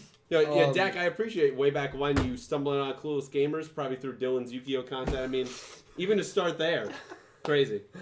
All right. We also, Happy believe. I don't know if we really posted. Can I please transition? No, meaningful moment here. On Sunday, we said goodbye to your parents' house. Oh, right? that We was did. really And, sad. and so Right. another place that like was the literal beginning where all the content up until the last few months has been filmed. Yeah. And, beside a few videos you filmed in your college dorm room. And Yeah. that was something, and it was crazy. Because Yeah. you completely could not, you couldn't sync this up. That you pass 100K Yeah. on the day that we're saying goodbye to that place that Yeah. hosted 98% of everything that happened. Yeah. And there's just something about that that's poetic. There is. And I wanted to say that now, being our first stream back Yeah. since then of all of us together. Even outside of just what a crazy. Well, yeah, we had all those personal Yeah, moments there yeah. too. Yeah. But just keeping it in like a channel Yeah, perspective. of course. Crazy. I mean, just starting Nobody even Clueless knows that, Gamers yeah. there. Yeah. You allowing me to do all that content there. Yeah. And for us to just. There's so many iterations of everything that happened, of video ideas. And I mean, we had a video that we forget things. Where you called me up after I worked, right? It's like almost 2 o'clock in the morning. And you're like, hey man, you want to come over right now and film a review for cereal that I got? Those are things that yeah. we did Yeah. down there. The Yugi motors. Yes, those are things that we did, and Yeah. those late Yeah. night moments. A lot of times, especially me and you had those are memories I'll always cherish, Yeah, me and too, it's crazy that I don't want to be overlooked that you go, man, 7 years, that's not a time to just blink at. I mean, that's it's a through long time. college to after we're almost 30. We're in such an era now. I know it hurts, but we're in such a part of our life that we keep continuing. Well, it's because you've been 65 for your whole life, and it just. Well, you have to throw a zinger into the sympathetic moment, bro. But I don't know. It just that I think means it means a lot to me. Yeah, Thinking listen. about it. Well, I'll take the time because I obviously thank everyone in the comments and in the community a lot, really every video and every stream. But I mean, listen, it was the three of you that started this Talking Yu-Gi-Oh segment with me with the Vrans on that horrible brown folding table Horrible. that didn't And even remember, work. the mic yeah. sat in the middle, so anytime we tapped the table, it moved. Yeah. And it was It was a video. non Yu-Gi-Oh Yeah. fans watch Vrans. That's right. Yeah. And we would do it about every 7 or 8 episodes. Almost the whole first season, I think. Whole Yeah. first season Yeah. before we transitioned into a live stream setup with Talking Yu-Gi-Oh. Yep. But listen, it was always the three of you that were the main three, and now obviously we've added on Dredger at the end of 7 season 1, and shout out to Dredger, he's been absolutely he's been fantastic and great as well. But yeah, since the very beginning, it's always been the 4 of us at the very least, and I got to thank all 3 of you guys for all the help and emotional support on and especially off camera that you have provided me over the years. Of I mean, course, it's been crazy, man. And I think we've all done that for each other, and this is I do it loosely, but I still keep up my content here and there. But us doing this allowed Nick T to want to start streaming. Yeah. Caliber started Yeah. streaming, doing this. Yeah. so many people in the community started that and made content, were inspired to recreate. You got so many people back into the Yugioh community. Yeah. The reach has I just been... think that can't be understated of what has happened, and it is not an easy thing.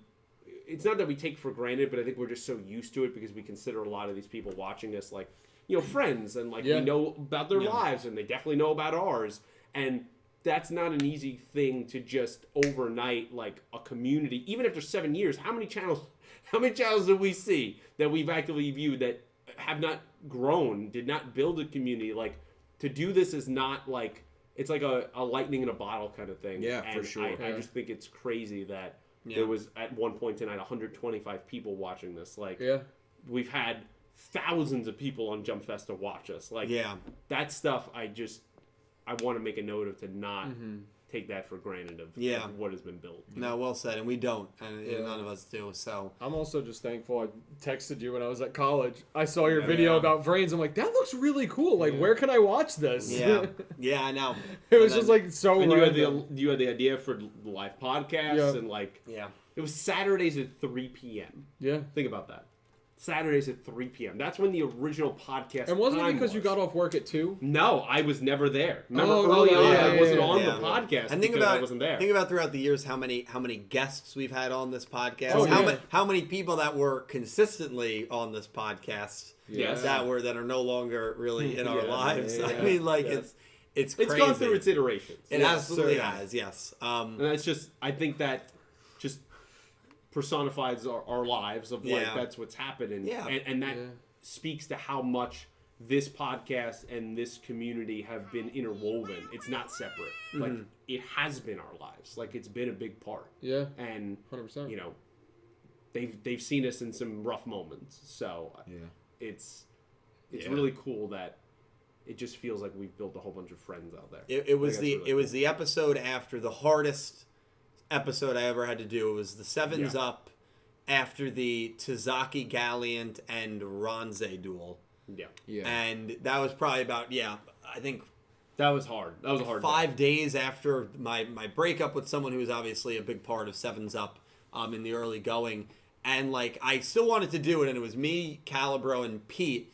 And I mean, I remember like I gave my opening thoughts, and I zoned out. It was me, you, and Cal. And the two of you basically did, and you guys can go back and watch it. The two of you basically did the whole podcast, and I probably looked like a ghost the entire time. But like, listen, I know how lucky I am to have this community, to have all of you guys, and that's why, like, unless I'm which happened once, unless I'm in the hospital for some reason, like, these streams are not getting canceled. Like, they're not. You were out of state. And these two did the podcast. I was across the country. Yeah, did the I was podcast in California. Like, the show must go on. You were literally in another state Monday. Twitch streamed. Like, Cal and I did it last week. And another state today until 5 p.m. I think another thing that, like, we talk about hard moments that we went through too. I think the podcast we did as well after Davis passed. I was thinking was also like, that was someone that was so interwoven into our personal lives. And 100%. That was like, that's an unfortunate moment that like is like burned into my brain because I remember when you told me and you called me, and that was for me, and I definitely think probably for you, like one of, if not the hardest opening of a podcast to do. Oh my because god, dude, it was brutal. It was so many people that didn't know, and having to unfortunately tell them that. That's something too that I think as a community we went through together and helped each other out, and that just speaks to how close we've become to everyone here. Absolutely. I think Nick T, you were the one who told me first because you saw it on Facebook. On Facebook, I remember I was like, that can't be true. Like that. Well, he was the one that started the whole like, oh, you're not going anywhere yet, like donating like $2 at the end of the streams. I said he was the first person to cover a Namelink song ever. Yeah, like there was the kind of guy you get so lucky comes into your community. Dream member of a community. Yeah, absolutely. And it's like that's tough, man. And I think it definitely is a testament to how like you've drawn people in that have meant a lot to us because of the community you've garnered. Yeah, it's very true. There's many very valid reasons as to why you've reached the number you've reached this week. I appreciate that, but and with all those moments, we've had so many great moments. Oh, absolutely. And so many memes and so many things that have been created out of this. Yeah. So much, like, just stupid jokes. Stupid jokes. And those are things that I cherish so much too. Like, it's just. And the cool thing is, in like 10 years, you'll have all this catalog to watch right, back. which is great. Oh, yeah. And like, I think it too. Like, we were hanging out all the time, but like, it's given us a chance to grow closer and to have something to look forward to. And I know personally for me, like, a lot of these times of like have helped me through things. Yeah, and definitely those are things I'm grateful for too. Yeah. And I hope it's helped people in the chat as well. Take your mind off, and that's what get some laughs. Yeah, the goal of my channel's always been kind of take your mind off things for a little bit, put on a stream, put on a video, and then you just you're in a different world, where it's just all kind of fun and positive, and it's always been the goal. But I'm blessed to have this platform, and I'm blessed to have you guys in my life, and all of chat. I mean, a lot of luck. I always feel like a very lucky person, for sure. So. You did a lot of hard work to get there too. For sure. Thank you. Now let's get to 200. Yeah. Well, yeah. I mean, we'll slow climb, but Yeah, of course. I'm just happy that we're here where we are. I really am. But all right, we want to get back to We'll go back to your regularly scheduled program. Yeah, sorry. I'm also it's okay because it's 100K. Yeah, it's fine. But I'm also it's fine. like, I see Pink just chat, and like, it like Dylan doesn't tell us anything. Like, you took my Twitter profile picture and made it an emote for subs. Is that the first time you're seeing it? Yes. It's funny So because it's like, I'm there for a little bit. I posted man. that emote, and I think it was when Aura was right next to me last week, and Aura was like, "That's such a great emote." I was like, Good. I'm glad she had my back. That is I want you to know, and this will put your mind at ease. The two emotes of me and you, two emotes of me and you are placeholders. I'm getting 2 emotes commissioned. It's a Udius emote, that's the one that's going to replace me, and an Otis emote, that's the one that'll replace you in the picture. He could have flipped it. He could have very easily said it the other way around. That's messed up. Is that real? I hate you. I am getting I a definitely Udius do. hype emote. Shout out to Elaine, and I'm getting that's spam the emote. That was not the point. Wait, are you actually getting an Otis one? Yeah. Oh. You're sick. You're sick. Hey, I said I wasn't going to shake your hand, but I'm going to do it one more time. Well, that's why anytime anyone's cooking, you can just drop But like the that is something that I've seen in Discord before, where you've taken random pictures of mine, and now it's happened again. Oh, there's some of you, there's some of me in Discord. the Pete spam is so good. Holy I hate shit. you guys. Oh my god. All right. I love you guys. Let me get back to what we were doing here, which I believe is reading some super chats. We got $5 from Electra Kevin. Thank you, Kevin. Kevin said, safe to say, final duel this arc is Udius versus Phaser. Then they're probably going to introduce a new threat each arc until we get to the Creator. Yeah, I feel pretty good about that. Obviously, that would probably indicate that this is only a 1 arc thing, which I could definitely see being the case. What do you think, it'll be 2 arcs? I want to see it 2 arcs. Yeah, I don't know.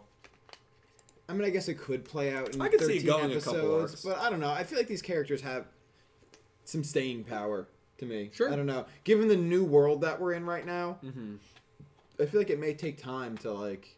I feel like you can't get through basically taking over the town in 1 arc. Yeah. Because there's so many variables that maybe you could stop the brothers, but then having to like re-put the town back together because it'll take like half an arc.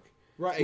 Which honestly they might take down, say, Phaser at the end of this arc, and the first half is like kind of silly episodes of them going back into Matsuba Town and like taking all the MIK stuff down and rebuilding things, or with the heavy machinery and all that. You know? Exactly. There could be a couple episodes like that too afterwards that are kind of like a rebuild, and then it really is only 1 arc. But I could definitely see it going for 2 full. Yeah, I think so. Yeah. Well, we'll see, Kev. But thank you so much. Appreciate you, man.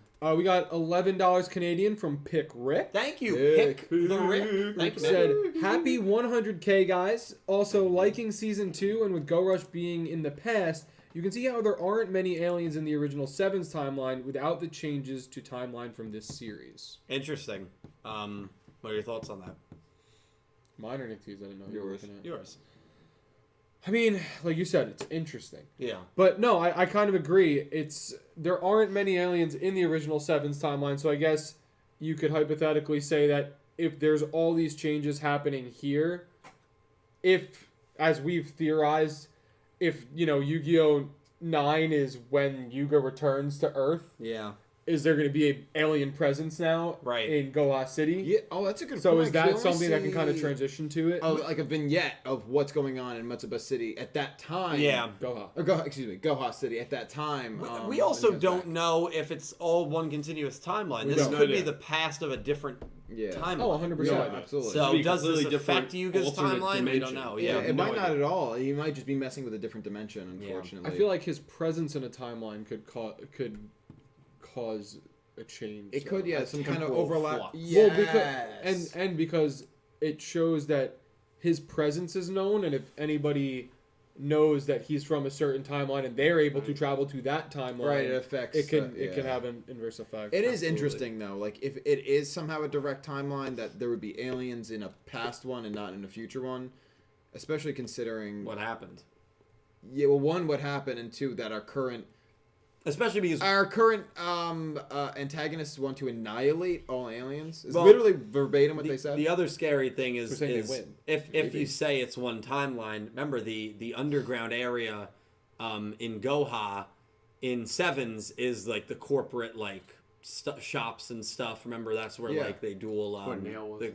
where Nail was, the corporate ramen. There's no alien underground unless No. that's deeper underground. But I don't That know. or Well, that also could be two different Goha City and Matsuba Town. True, I guess Right. they could be. I feel like it's implied to be similar. Like there's a lot of parallels between the it two. is but- interesting that there's a kind of underground village down there, though, and the alien town in Matsuba Yeah. Town is an underground village. Yeah. Or So it could be like Nick T suggested way back when.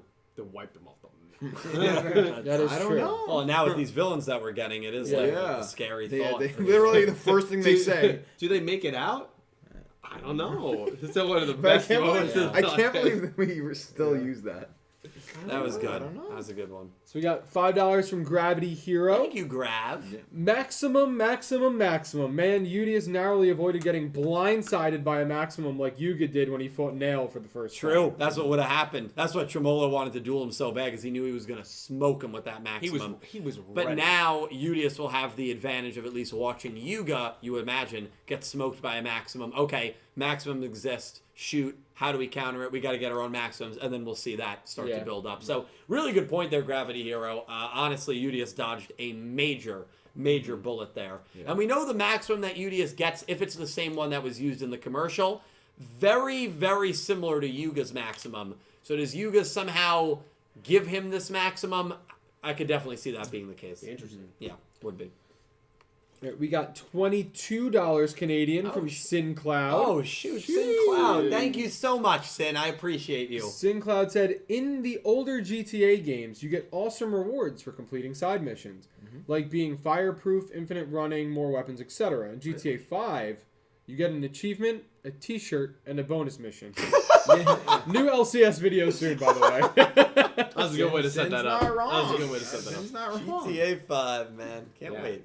yeah, you know a lot about that. Yeah, Sin, I will say I watched a couple of your... I commented on, I think, a couple, but yeah, your videos have been very enjoyable, Sin. Yeah, I didn't realize that those older GTA games, because I really am only familiar with 4 and 5, gave you, what was that, fireproof and infinite Yeah, you running? can do a lot of stuff. Is that like San Andreas? was a lot like that too. They had a lot of custom, cool... Oh, Yeah, yeah. it's the classic trend of video games. As the technology has gotten better, we've stripped out everything that makes the customization. game interesting. At least Madden doesn't do that. Well, they all do. Yeah, okay. They all do.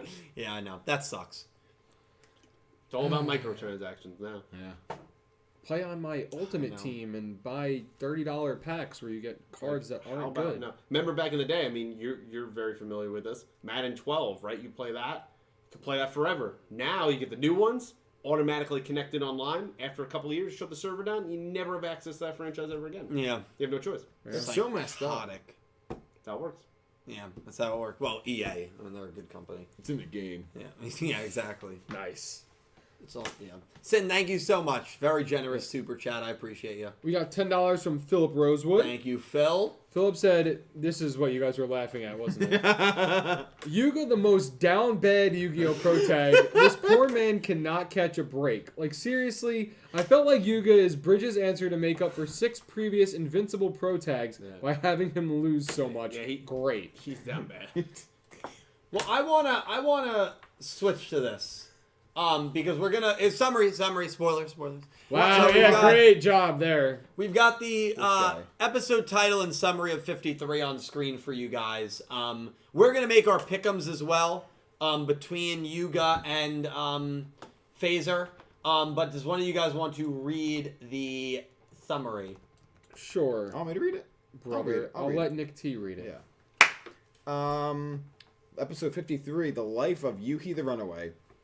Yuhi has run away from home, having distanced himself from the UTS and rush duels. He's now hanging out with his delinquent friends and engaging in all kinds of mischief. As he wandered around while being tormented by his own powerlessness, he witnessed the commander of MIK, Ryugu Phaser, having a duel with that guy. That guy. That guy. He's that guy. All right. Jeez, man. What do you think about that? Well, I think it's interesting that Yuhi, we're going to get some Yuhi stuff here. That's gonna suck.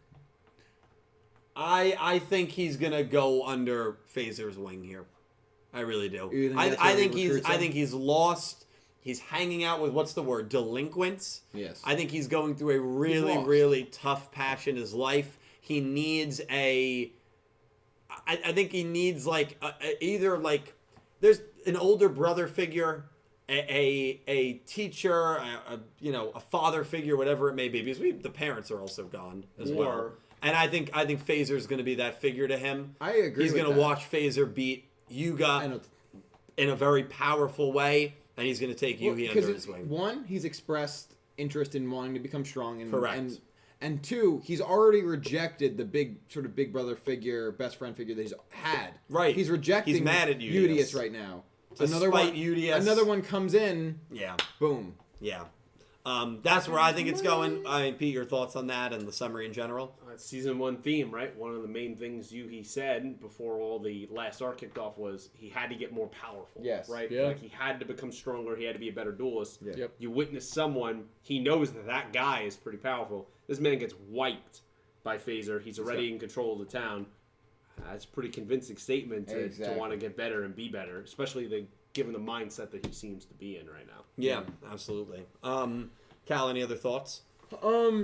Not really, honestly. I agree with all you guys. I think it's kind of we're going to get this Yuhi's point of view of this duel, and I just think, like you said, he's going to see this overwhelming defeat that hits that guy, and he's going to be like, that's someone, that's a strong leader. That's somebody who I could get behind and follow. Yeah. And then until he sees the cruelty behind it, which you eventually I think will see. Yeah. That's when he flips back. Yeah. All right. Well, boys, it's time to make our picks here on the duel. Pick it up. Pick it. Oh, pick it up. Pick it down. Pick it up. Put it down.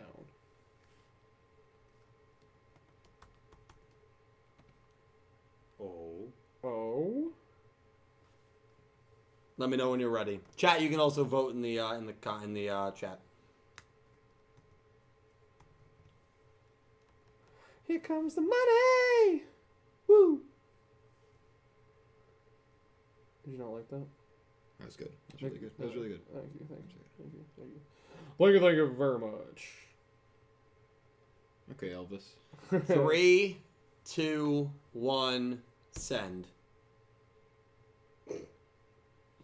All right. There it is. Dredger picked Yuga. I will start with that. He also texted us with the caveat that he's still trying to pick wrong. Yeah. So he wants Phaser to win. I guess. Yeah, I don't know. He's an interesting guy. He's an interesting fella. Interesting guy. Pete, who are you picking for this duel? I'm picking Phaser, bro. Okay. I mean, Yuga already knows his fate, man. He knows he's sealed. He knows he's about to get ambushed with a maximum. How could this happen? As a famous person on this channel said, Yuga created the game, right? That's what you said back in the day with fusions. Same thing. Pac-Man. So he's gonna get smoked. We're gonna see it. Don't know what's gonna happen with Yuhi, but come on, we're not gonna just bring in the arc villain and have him lose. And Yuga's a jobber. I mean, that's just what he's here for. He's a jobber. He's a jobber. He's It's not what a he's here jobber. for. I mean, come on. It's what he's here for. I mean, he's not a jobber. You're here. talking about him like he's Hunt. He is here. They Hunt's probably dueled have a twice, similar record in the last 50 episodes. So he's here to get smoked. Nick, who are you picking? I'm picking Phaser as All right. well. I mean, yeah, we just got introduced to I want you to defend Phaser. it. I'm not. Oh yeah, I can't defend. You're right. Defend it. He's a jobber. But no. Phaser just got introduced. He's got a badass design. He seems really tough. I mean, he literally led a hostile takeover of all of Matsuba Town. He's not gonna just lose. He's not just gonna lose. Not gonna lose. Especially considering he may have a max. No. He does have a maximum. Yeah, Yuga is, he's Cal? I mean, Phaser. I barely even know her. I'm picking Phaser for most of the same reasons as the two people to my left. I think he is going to really get it cracking for the villain side. I like that. That was good. Thank you. Dill? But yeah, I got Phaser. Yeah, I'm picking Phaser as well. There's two things here. Obviously, Phaser's using a maximum. Phaser's also debuting in this duel, and you imagine Phaser is going to be the main villain of this arc. It's nothing against Yuga, but he needs to be built up a little more than Yuga does here. And Yuga's also he's always fed to the slaughter to build up these characters. Yeah, he's a jobber. That's what he's always done. Happened with Nail, happened with Yugioh, happened with Asana.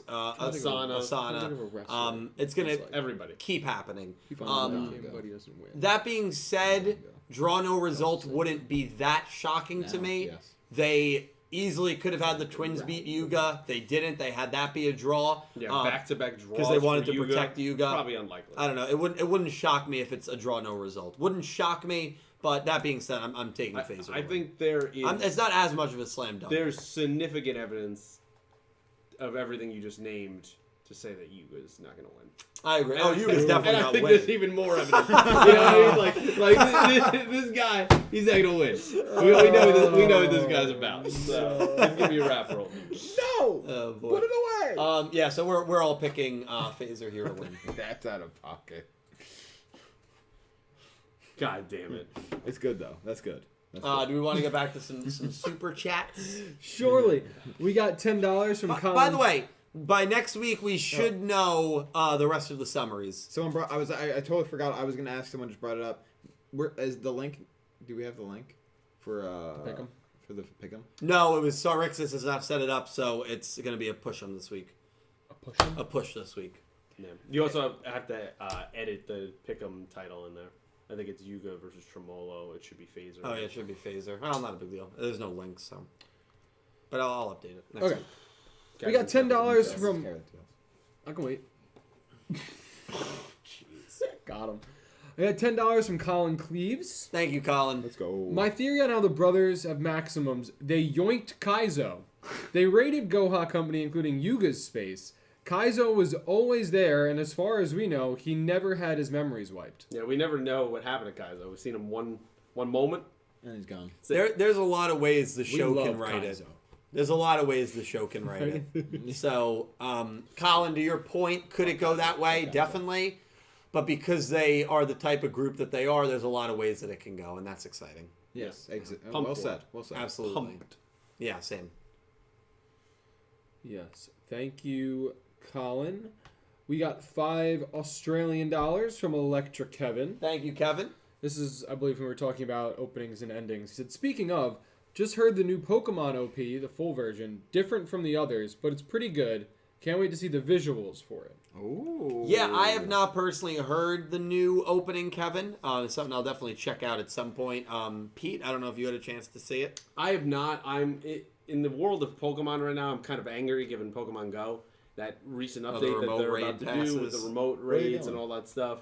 They're like just making the game so much more about Of microtransactions, course. and they're trying to say that it's all about, recommitting to being outside, but it's a bunch of bullshit because they're raising the prices on things. So I'm kind of I'm a little down on Pokemon overall right now. Can't blame you. Yeah. Can't blame you. But Kevin is not. Well, he said the opening was okay. Kevin, thank you so much. Appreciate it, man. We got $5 from Goosey Q. That's how I was imitating. Yeah, him. you That's said how I was doing. Pete, do you want to take it away? How would you like me to read Goose's explanation? It's the same one. You should he's have it fair. in memory. I can tell you if you don't have it. I mean, I think Nick T should say this. Okay. Okay. Sending positive vibes and kindness to everyone, and remember to keep things PG, positively Goose. Well done. Well done. Well Goose, done. we appreciate Keep you. We things love you. PG, positively Goose. Thank you, Goose. Thank you so much, Goose. We got $2 from Legendary Duels. Thank you, JC. Thank you, JC. Thank you, man. Really cool first episode of season 2. Yuhi, man. I could just see him shaking Did his head. he, JC, did you also, like, have Reigns vibes going on where, like, you related to, like, Solstice version, kind of like Phaser? Well, the word on the street is they're calling him Yuhi Saku. That's what they're calling him. really? Yeah. Well, like, and he's probably pumped about that. No, I think that's what he's Two of his referring favorite to. characers combined? Yeah. Not So Sheesh. Yuhi Saku, I'm very excited to see where he goes from here. No, it'll be interesting. Thanks for the donation, though, dude. Thank you, JC. Appreciate it. JC is not RSVP'd for Jump Fest Which is yet. weird because I we wonder told him why. that we got to expedite that because we got to get the guest list in. Yeah. So, Chad, There are a lot of details that are Chad, I halting, still so- can't confirm if JC's coming to Jump Fest, though. Yeah. As soon as I know, I'll let you know. Trust me. You'll be the first to know. We got $2 JC, from thank you, man. we got $2 from Philip Rosewood. Thank you, Philip. Philip said Phaser about to crack Yuga upside his head with a laughing face. About There it to is. smack him. He's about to crack Yeah, it. 'cause it's cracking, yeah. Smack Yeah. him. His mask can be Smack. cracked up. Like, A little bit of revolver. little revolver, yeah. I'll tell you right Little bit now, of revolver about in my over a life. quarter of people do not think Phaser's winning. I hate the way you twist and turn your words. What do you mean? I'm reading the data. Well, all those are alt accounts that Aura just made to vote in there. That's what that is. I believe that. don't have the data, so I can't deny that. All right. I do have the L30 data. If you want The to L30 data is looking good. Yeah, I've got it open in a tab right now, actually. That's great. We got $6 Canadian from Pick Rick. Thank you, Pick. Pick said, Maximum's coming back isn't too far-fetched. Even without Yuga's help, they could have found it the same way Nail did, which was in the Rush Duel code. Yeah. Didn't Nail Pick Rick, thank you. Didn't Nail create it? He found he the did. opening in the code and was like, Yeah, I yeah. could exploit this and drop some of my knowledge in here. So he made Yeah. He's like, let me So make... unless like- Yuga patched that code, which he was probably in such a rush to just make the game in this world. Rush, go Rush. I wonder how that... Also, he probably wouldn't even want to patch the code. It became an integral part of the game. Yeah. He was happy that I think one of the things back then he was happy that Nail did what he did. Yeah, because that was the 100%. whole idea for the game to evolve and do different things. Yeah, 100%. Also, what I thought was that he didn't even necessarily need to rebuild the game here. Like, I kind of figured that the game came with him fully formed and he just spread it again. You could be right. Yeah. Remember when Nail killed people Yeah, I mean, it's... inadvertently, but he did. Yeah. I mean, he dropped satellites on Yeah, Earth. That I murdered them. Yeah, Also, I there's- want to point out it was $6.01 Canadian. Thank you, I Pick. only said $6, and Pick pointed that out, so I just wanted to. Yeah, that's a big I one. wanted Pick to Rick, clear thank you so much. That's awesome. We And got that might seem not like a big difference, but I'll tell you something. You put that 1 cent in a good mutual fund, it grows about 10 to 12%. Nixie, you want to take it from here? Yeah. Thank you for the donation. What's the password to your Roth or to your Vanguard account? We got $10 from Jack Knight 21. He said, "Hey guys, I'm pretty busy. Gonna get caught up on Go Rush, trying to find music should. for my channel vids, and busy with basic Christianity class and doing all these things. Also, YCS testing for Philly. Let's go. Oh The shit! great city of brotherly love. Yep. Jack, Sister- sounds like you're sister- very busy. Right, that's right. Can't forget that. Philadelphia, born and raised. On the playground is where I spend most of my days. Yeah, they Sitting all changed nice it because and of the relaxing, all cool, Taylor all Swift shooting some concert. b-ball So outside. it's no longer I the bet she's going to. it's LCS. no longer the same I heard weekend. no- I bet No, she yeah. isn't participating. I heard... Oh. I think she dropped. No. Yeah, she dropped. Cosplay. But Jack- competition girl. I heard that too, yeah. In all seriousness, Well, man, maybe they had to move it because of the concerts and then she could go participate. Oh, Yeah. true. jury's still out on it. Yeah. Jack, thank you so much for your I think the jury might be generosity, my man. Appreciate you. Yes. We have a couple more, and then I think there's a few links as well. We got $2 from Philip Rosewood. Thank you, Phil. Philip said, "Someday I still want to come on the show from Ohio." That would be awesome. Down That in would- Ohio, swag like But Ohio. you know what we say about Cincinnati. Yeah. Cincinnati, Ohio. Cincinnati, Ohio. Gotta take We don't that have is any the biggest headsets. Gotta take that into dumpster fire. consideration. So now we're not hearing it, but all They they're are. hearing is Cincinnati, Ohio is the biggest dumpster fire. That's what they're hearing right now. No, we're just teasing, man. Listen, Are we? I am. I have a cousin in Cincinnati. Philip, I want That's to. a lie. That is not a lie. I literally have a cousin. Which one? My cousin Matthew.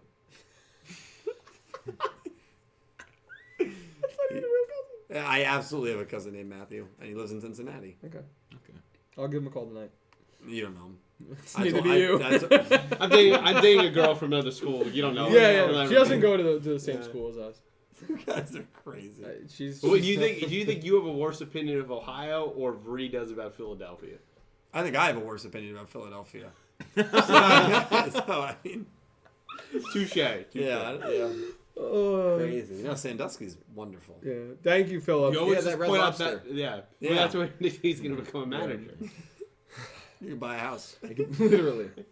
We got $5 more from Jack Knight 21. Thank you, Jack. And Jack said, also, Pete, Oh, do you watch The Bad Batch? No. If so, what do you think of the recent episode, I Cried? I have not watched The Bad Batch. I've heard great things about it. I think it just finished season 2. I'm pretty behind on Star Wars content at the moment. I'm That's even Star Wars? Yeah, I'm even behind on The Mandalorian. Yeah, I'm behind Amando as well. So Yeah, he's in Star That's Wars. Breaking Bad, brother. Oh, what? Bad Oh, Batch. okay. My apologies. that's what it is. My apologies. I will watch it eventually. I'm He is sure in it it, was great and emotional and all that stuff. So I'll probably have similar feelings. But no, I have not watched it up to this point. Thank you, Jack. We got $2 Thank you, Jack. Australian dollars from Electric Kevin. Thank you, Kev. Kevin said, Alito and Soulburner support confirmed. Dude, you're Oh. that's great. You're getting nervous, aren't you? Yeah, battling. I'm getting excited. You're getting nervous. No, it has nothing to do with the anime. But battling boxers and it's gonna match your tattoo. Salmon Greats for the Sure, fire good pack. job. I assume that's what that means. not That's be told. awesome. Thank you for letting me know, Kevin. I did any other archetypes get revealed for that? Is there a third, or just right now we know battling boxers and Salmon Greats? That's cool. You're gonna get that as a box to open? I might. It depends if it comes to the TCG. Sometimes they don't import those legendary, the Duelists of Legends set. That's cool. I'm done on my side. I think there are a few links Bro. for you. Well, thank you for letting me know, my Kev. good sir. Pink Penguin, thank you for the $4 in donations. This episode felt weird to me because we've never had a major time skip mid-show. I think it's weird because a lot can change in 2 years. We spent 51 eps getting to know these characters, but it was a good start to season 2. Hope to see Manabu soon. Thank you, Pink. Yeah, I mean, 2 years can definitely be a lot, but like, I've had it happen, not in Yugioh that I can remember, at least in ones I've watched, but I definitely had it happen in shows I've watched before where it's taken a skip. Cool. It's refreshing. Yes. That it jumped to there because I think it gives the whole thing, even though we don't spend a ton of time with it, of the war weight because it's like this wasn't solved in an afternoon. No. We took a bit Yeah. to fix this. I yeah, agree. absolutely. Really cool stuff. Pink Penguin also went on to say, I leave for Sakura-Con tomorrow. I'm glad you like my Gakuto cosplay. I'll be posting plenty of pics in the server. Found out Erica Schroeder is going, voice of Season 4 Maya Nakiza. Yep, really hoping to get her autograph. Yeah, if you get her autograph, let That'd me be know. awesome. Yeah, it'd be Erica sick. is super cool. She seems super into like the whole fandom and Yu-Gi-Oh community as well. Seems super nice. I've never met her, but I mean, she seems really cool. Pink, have fun at Sakura-Con. And definitely rock that Gakuto cosplay. It looks awesome. Woo. Limestone, thank you for the $2 donation. Dylan just likes to make his own lore, huh? No. No. You know, it doesn't What- even what it gave you doesn't that even idea? it doesn't even matter what the context is for that. It's true. Even off camera. Now, that I'll tell you why that was messed up. he was very violent. Yeah, I'll and tell you why that aggressive. was messed up. I was doing it kind of as a joke, but you see the anger. Yeah. Speaking of the anger, I'm going to tell you a story about my pool. So, there was... I mean, how you just turned that as a defamation of Caliber's character, that was impressive. Yeah, it was good. I'll give you that. You should be a lawyer. My favorite Oh, is that your shit. parents had to explain that to the prospective buyer. They did. Now They did. wait, that was when your dad said that to me. I was crying. That was laughing. funny. That was What about funny. the slide? Yeah, because there's a big hole in it. Yeah, because you Well, okay. Right. First of all, it is not. There is no hole in it anymore. And second of all, I had to explain to Dylan's parents that he would tell everyone that I hit it with a sledgehammer in the middle of the night. There was a point in my life where I believed that was the truth. You were, and you witnessed me sick. fall through your slide. Sick. You're a You sick gaslit man. yourself. Jesus Lord. I love too when we were recounting that. It's like, man, the last time we were in this backyard, like DJ and Dredger got seriously injured. Yeah. I remember Dredger's like, yeah, I'm fine. And he's got the whole black and blue like on his entire leg. Yeah. I still don't know what he did. It was vile. I still don't know. Like, don't tell Nicole. And he's She saw it. Yeah. Just crazy shit. Oh, man. Lorena, thank you for the $2 donation. Yuga's like a level 1 character trying to fight someone at level 50. Very much your streams of like a Bloodborne or Dark Souls or very similar. Yuga, if like 100's the level cap, Phaser's he's the 3 question marks because we don't know what level he is. Right. Yuga's like a level 65. That's 100's like Yusaku. He's a 65. all right. We'll give it a 65. I like Yeah, that. We'll allow it. And we don't know what level Phaser's at. He's got the 3 question You know marks. it's way above. It's like when you 65. fight a monster in The Witcher and you're very underleveled and it's Question just marks. question marks, but it's the red skull. That's And you know it's bad. It just one Like, shots you know it is Yes, it was over my name. Yeah. when that moment Yep, happens. yep, terrifying. And I love in the Souls games when you had thousands of souls and you would wander into a spot. You go, is this a boss fight? You're done. Like, that is Damn it. Dude, the worst. I love that. Worst. The sheer panic in your voice. There's nothing better than that. I'm happy. Is this a boss fight? The Elden Ring DLC, I'm not sure when it releases, but I will be streaming that. Those were also great moments. Yeah. Pick Rick, thank you for the $2.20 Canadian donation. For the pick, what does the coin say? Great call, Pick Rick. All What right. does the coin say? So, Yugimoto is tails. Who? Yugimoto? Yeah, on the coin. On the coin. Oh. No, that would be heads. There's Okay. a face on it. Okay. All right, he's got it. Tail- Tails What's on the back? is Oh. it says Yugioh. Okay. I'm gonna go show it to the. Head is what is head? Need. Head is So I don't know if this is in focus. This is heads. Is it in focus? yes, it's in focus. That's heads. It's Yugimoto. Tails All right. just simply says Yugioh. Yeah. So heads will be, since we all picked it, will be Phaser. Tails Will be Yuga. will be Yuga. Yeah. And if I somehow drop it and it lands on its side, draw no result. Yep. Okay. It somehow lands on its side. Then we're in the The Inception, coin Yes, Inception. is right. Phaser, chosen by the coin. there you go. You don't believe me? Are they gonna be able to see it, bro? Yeah, they'll say it. That's what it is. Can you see it? Sounds like- No. Can you see it? No. Can you see Yeah, it? you can see it enough. All right. Okay, so we also got the Yeah. results in from chat. Thank you all for voting. 69% think that Phaser is going to win. Nice. 15% believe Yuga. 15% believe draw no result. So you have about 30% of people that do not think Phaser's winning. So Nice. that's higher than I thought it would be. People a little delusion. They believe in Yuga. a little A delusion. little Delulu. I like the belief. I want them to look right at him. I want them to look right at him when he goes down. Guys, I want to make the announcement I made at the start. These podcasts going forward, thanks to the hard and dedicated work of Dak for the Win, a great friend and a great mod, Go Duck. is available on Spotify, Amazon Music, Apple Podcasts, and other locations where you would get your podcasts in audio form. All the 7's Up episodes and all the Crazy 8 episodes are on those sites, and the links to them are down below in the description. Master Duel Tournament tomorrow, 8 p.m. Eastern Time. Sign up, free sign up. You can win a booster box. The link is in the description. Rules are in the challenge link. Shout out to Latrell for helping me with that. I'm going to let these three shout out their stuff. Thank you all so much for being here. Go Rush is kicking off hot this season. Cooking. We're going to start with Cal, go down the line. Love you all. You're doing the tournament on On YouTube. tomorrow? Yep. Okay. Nice. Just wanted to make sure. Of course, no, it's a good thing to reiterate. Yeah, exactly. I'm Cal. I stream over on Twitch at twitch.tv/CalBreezy. It's CalBreezy. I do a lot of FPS games. The game I've been playing mainly has been Valorant. I also play a little bit of Call of Duty. Sometimes I'll play Fortnite.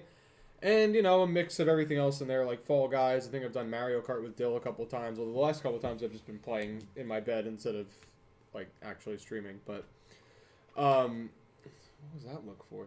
But definitely check me out over there. I'm going to get into a more consistent schedule going forward. It'll probably be something like Mondays and Thursdays, or Mondays and maybe something over the weekend. I feel like the most free time I have is like Sunday night. So that might be a new thing now that we're not like, no shows are really coming out on Sunday nights right now that I want to watch. So, Succession season 4. Yeah, I've never watched it, but I've actually heard really good. I've heard It's really really things. good. Yeah.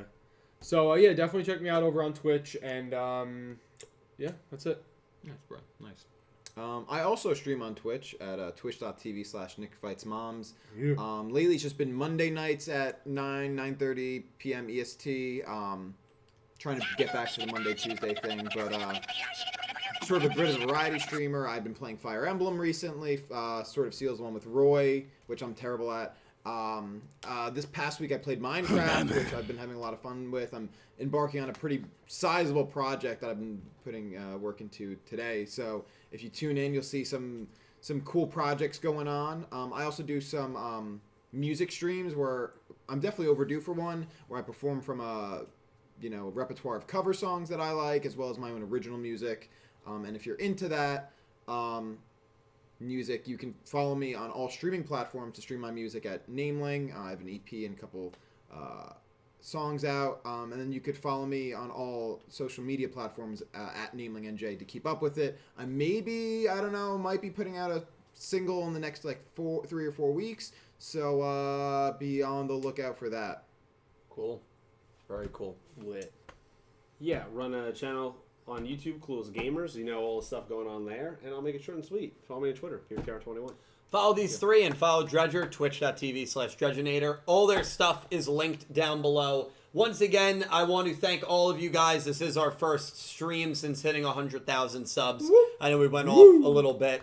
Some very nice,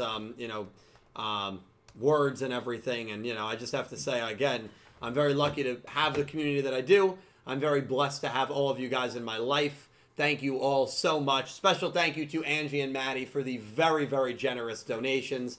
Thank you guys so much. And again, I'll see you guys next time with some more Go Rush. Thank you all so much for watching. This has been Talkin' Yu-Gi-Oh! Crazy 8's episode 52, Hostile Takeover. Thank you all so much for watching. Take care, and I hope you have an amazing day. Good night, guys. Good night. Take care. Good night.